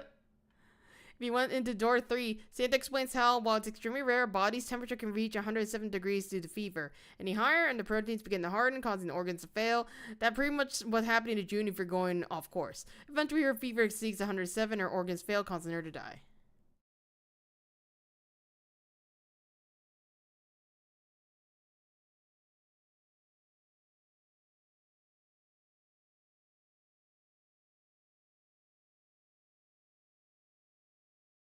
Okay, so this is a closed loop. Akane doesn't die because she was saved by Junpei. In order for that to happen, Akane had to have lived through the incinerator incident so that she and Santa could set up the second Nonary game so that Junpei could access the morphogenetic field in order to save Akane. It's a closed loop. In theory, you could say that there may be many other ways, but this isn't exactly the first time the writer utilizes time loop. Yeah, it's the little weird time loop theory. Final Fantasy 14 does it in that same sense, where like something in the past that seems completely unnatural happens for a reason for the present / future to do the things it needs to do. So the Akane that we have is the Akane that we saved by accessing the field.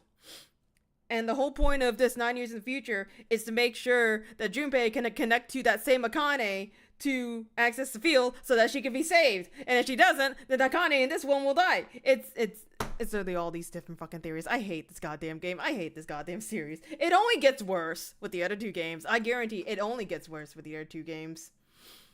That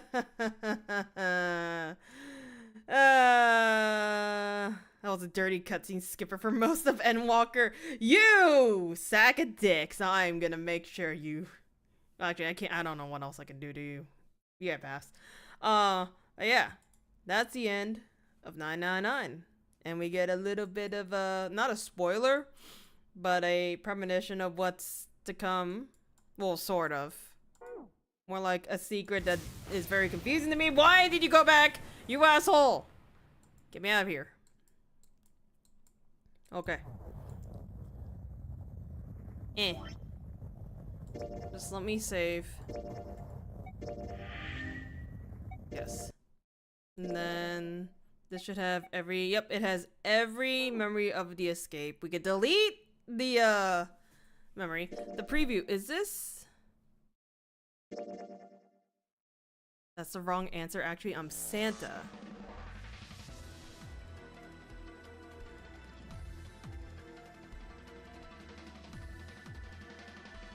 Is it just these two different previews?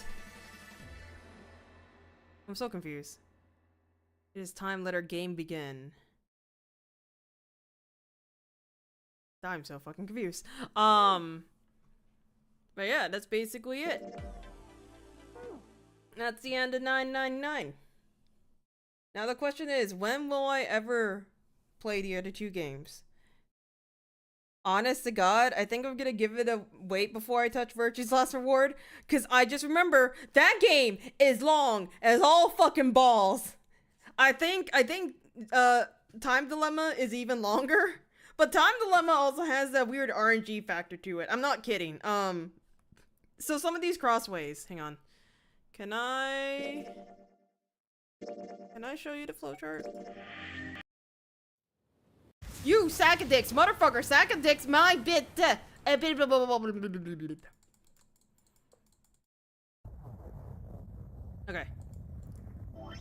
Okay. Oh, this is so loud. Sorry. So usually when there's like a pathway, it's usually because we made a choice. Sometimes, these pathways, these are nothing of your control. It's because that there's just an RNG chance of a cutscene saying, hey, we're going down this pathway. Or, hey, we're going down this pathway. I'm not kidding. In fact, I'm pretty sure in Time Dilemma, I remember exactly. There's like a shower room or it's like a decontamination room. And normally the decontamination room is fine, or like maybe it's not on. And then sometimes when you go through that fucking room, it's actually acid and you die. Everyone in that fucking room dies. That is the one that lives rent-free in my head. I don't remember anything else. If there's any other RNG factors, that is the one singular one that I remember. I am pretty sure that one was an RNG one. And if I'm wrong, well, too fucking bad. I spoiled one of the potential bad end. Well, that one's in its own special case. I can't really call it a bad ending. But yeah, that was not fun. That was not fun at all. This game can go eat a dick. Several, in fact. Several. Ironically, it's also the one I don't like the most. Not because it's a bad game. Well, maybe it might be a bad game. I don't know. I'm usually very lenient on these games. But the way they did, I enjoy 999 and Virtue's Last Reward because of the way they're doing this visual novel, but not really a visual novel, but absolutely a visual novel. And also there's a shit ton of puzzles and there's a lot of lore. I enjoyed that. Zero Time Dilemma is weird. I think it's just because they're combining all of the shit that you did in 999 and Virtue's Last Reward, including the morphogenetic field, including the whole time looping and the paradoxing, and they're really like accenting around it. So nothing really makes sense. Nothing is ever explained to each of these guys. And I think once you hit the true ending, it just seems like nothing's ever explained. Nothing, their personalities don't really change too much, and like it just doesn't feel as connected. It also feels a little bit empty at the end. That's what I take it from, I think. Also, Zero Time Dilemma is like the most interesting in the bunch because technically you don't need everyone alive to reach an ending, I think. So you can have an entire group of people just outright dead, and yet you can still continue on. I don't know. I don't remember. I just remember when I got to the final ending, I was severely disappointed. Will I have the same disappointment when I play it again? Who the fuck knows? All I know is I'm gonna fucking hate it because it was a piece of garbage. Going through all those different endings and seeing the shit all of those different times. I was very traumatized as a kid, alright? Yeah, either way, I'm gonna take a break from touching Zero Escape. I mostly wanted to do this just because I wanted to play a dark game before Metaphor came out. And I didn't own any of the Danganronpa games except V3, and V3 is not with me right now. So all I had was this, unless I picked like a really long game or a game that I don't know about. I don't know. This kind of gave me some motivation to go back to Ace Attorney, because I do old time Let's Plays of like I record them and I can edit the videos. Unfortunately, I don't got that luxury, and also knowing me, I hate editing, even as simple as like matching those up. But I also, because I have stage fright and performance anxiety, I don't really like putting a lot of effort into those voices. However, because I am not used to doing voice acting on a professional level, I will strain myself and I will freaking hate myself, and then I'll spend like fucking 3 hours trying to re-record shit. So honestly, doing it this way seems alright. I assume it's not as interesting because again, I played through this game. I already had some prior knowledge. So some of my reactions are just kind of bland because I either already saw it coming, or if I did forget it, I'll be like, oh my fucking god, I forgot this, I forgot that. Something like that. So I might actually do it for the Ace Attorney series. Actually currently I have one for Great Ace Attorney that isn't complete, so I might scrap that and do it again from the start. I think, yeah, I might scrap that and do it from the start. I have not played the second grade Ace Attorney, so I know that one's gonna be completely blind. But, yeah, no, I might actually do this double stream setup for Visual Novels going forth. But yeah. Any plans for October? Unsure. I think I have to take a break for like a week in October. Because one of them requires me to drive back down to my parents.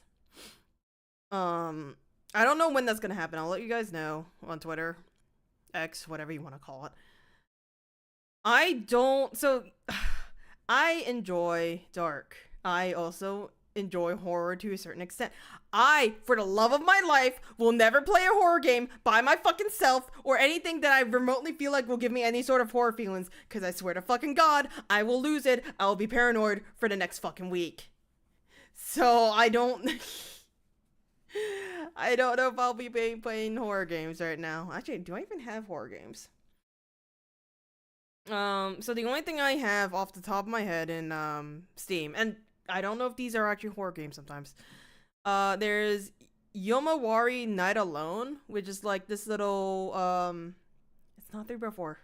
Well, 3/4 view, kind of like simplistic not pixel game. It's just a little simple game with a girl and her dog. Or at least that's what's shown on a banner. I believe that's a horror game. I'm not entirely sure. I just remember watching like a corporate VTuber playing it, and I'm like, I kind of want to do this. I don't know what it does. I don't know what to do in here. We also got the Testament of Sherlock Holmes, which I don't think is supposed to be horror element, but usually mystery games kind of have some amount of horror in there, just not nearly as much as a normal horror game. Subnautica can go die in a fucking hole. I know I need to finish this game properly, but I am fucking terrified of the ocean because something's gonna pop out and I won't be able to fight it and I'll die. If it was Ark, I would be a little less afraid. Ark is his own level of horror. We don't talk about Ark, Survival Evolved and Ascended. That reminds me, we're having issues with our Scorched Earth server because they decided to bring up a second server so we can get the full Ascension levels before Extinction. And yeah, that was having some problems. We already have my issues with Room. It's not a horror game. It's literally a puzzle game. However, because I am so sensitive to certain sounds and sound designs, and also the way that it just kind of flashes around, it makes me think it's a horror game, and therefore I've made myself paranoid. I only have one game. I have only one thing left with Room, and which is Room 4 Old Sins. I know Shibu would be getting a fucking kick out of me dying from all these puzzles because I'm like, I don't know what to do here. Plants vs. Zombies is not a horror game. It's also not a hard game. Phasmophobia is a hard maybe. I've been scared to go back into it. Ever since they gave the zombies the ability to sound like they're running, because that fucking terrifies me. Oh, let's see. Needy Streamer Overload was a game that I bought on sale because I saw a bunch of other streamers and VTubers playing it. It's not a horror game, but there are dark aspects to it. Same with Doki Doki Literature Club, which I never actually went down a ending for that. I already played Murder Soul Suspect. I already have that saved and everything. ReFantasio. Okay, so ReFantasio, Metaphor ReFantasio. It's the new game that's supposed to be like its own series, like Persona and Shin Megami Tensei. That comes out in October, so I know I'm gonna play that on October on release. There is a demo out, and apparently you can transfer over stuff in the demo. So I'm split about whether or not I want to play the demo, because the moment I do, I might get hyped up, and then I'll be really sad that I have to wait up until the release date on October 11th to actually play Metaphor. So I'll think about whether or not I want to do the demo before then. I might, but I might do it closer to the day of. I put Doki well within the horror category. No, I know that. I know some things about that, but honestly, I don't know much about that or how to get to there. I did know at one point, I think I have access to this original Python files, and I kind of want to look around and see what exactly the fuck it's doing.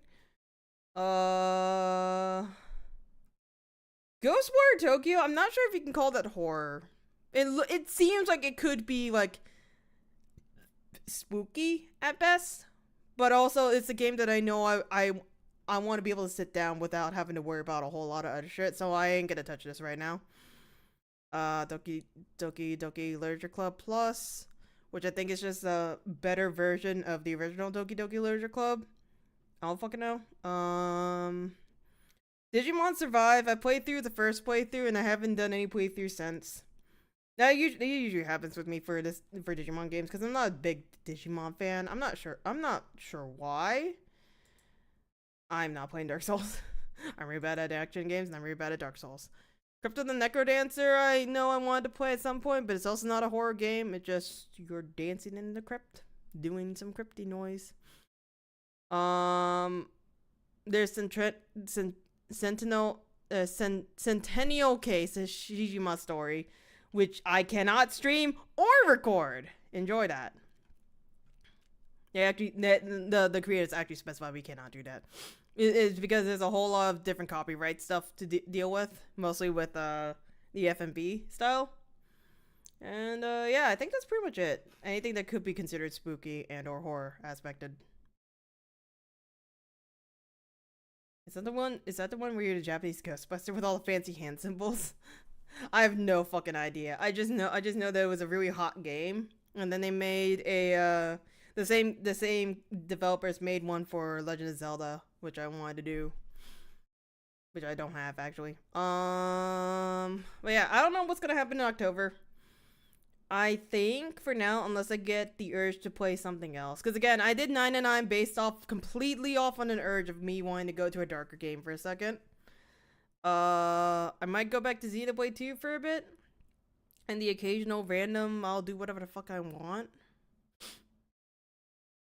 Sorry, apparently freaking stuff in the back of my throat made me roll whatever words that just came out. I know Mikado got me interested touching back in the Vanguard right now. I don't know what to do with Vanguard. I just pick it up on occasion. I might play some while I eat tonight. I don't know. I will figure something out. Worst case, I have Xenoblade 2 to fall back onto. So I'm not too worried. But I will find a game to do. Am I gonna stream tomorrow? That I don't know. I don't know, because I also didn't expect myself to stream yesterday. And I also didn't expect myself to stream well, I mean, I kinda expected myself to stream today. I don't know. We'll have to see. But for now, that is the end of 999. And that is the end of this portion of Zero Escape. And at some point, I will play the other two games, just not right now. So yeah. We're gonna at least get onto one of these screens so that it doesn't kick me over to preview. But yeah. It was a fun game. I still like these games. I don't know if they'll ever continue Zero Escape, just like I don't know if they'll ever continue Danganronpa. It would be nice, but it's really hard to kind of continue. I don't know for Zero Escape. It is really hard to continue on from how Danganronpa V3 left it on, honestly. If you know that ending, you know. And if you don't know that ending, you will find out soon enough. When I'll figure something out, I'll let you guys know. Otherwise, just assume it's just gonna be Raid and Xenoblade 2. As it usually is. Let me take a day. Let me take some time to figure out if I'm gonna stream tomorrow or not. I'll probably let you know, like, around the afternoon, Eastern time. And see, like, am I gonna stream? Am I not gonna stream? And what am I gonna do? But worst case, we probably won't stream tomorrow, and then I'll probably pick it back up on Friday. No, thank you guys for the rating. Thank you guys for the following. I hope you weren't expecting too much from me, because honestly, I don't know what to expect from me anymore. I just know that there's gonna be a lot of bullshit, and I'm the one causing it. Thanks for the stream, and have yourself a wonderful night. Alright. You guys have fun. Have a good night. I will see you maybe tomorrow. And if not, I will see you at some point during this weekend. Alright, y'all take care. Have a good night. Bye.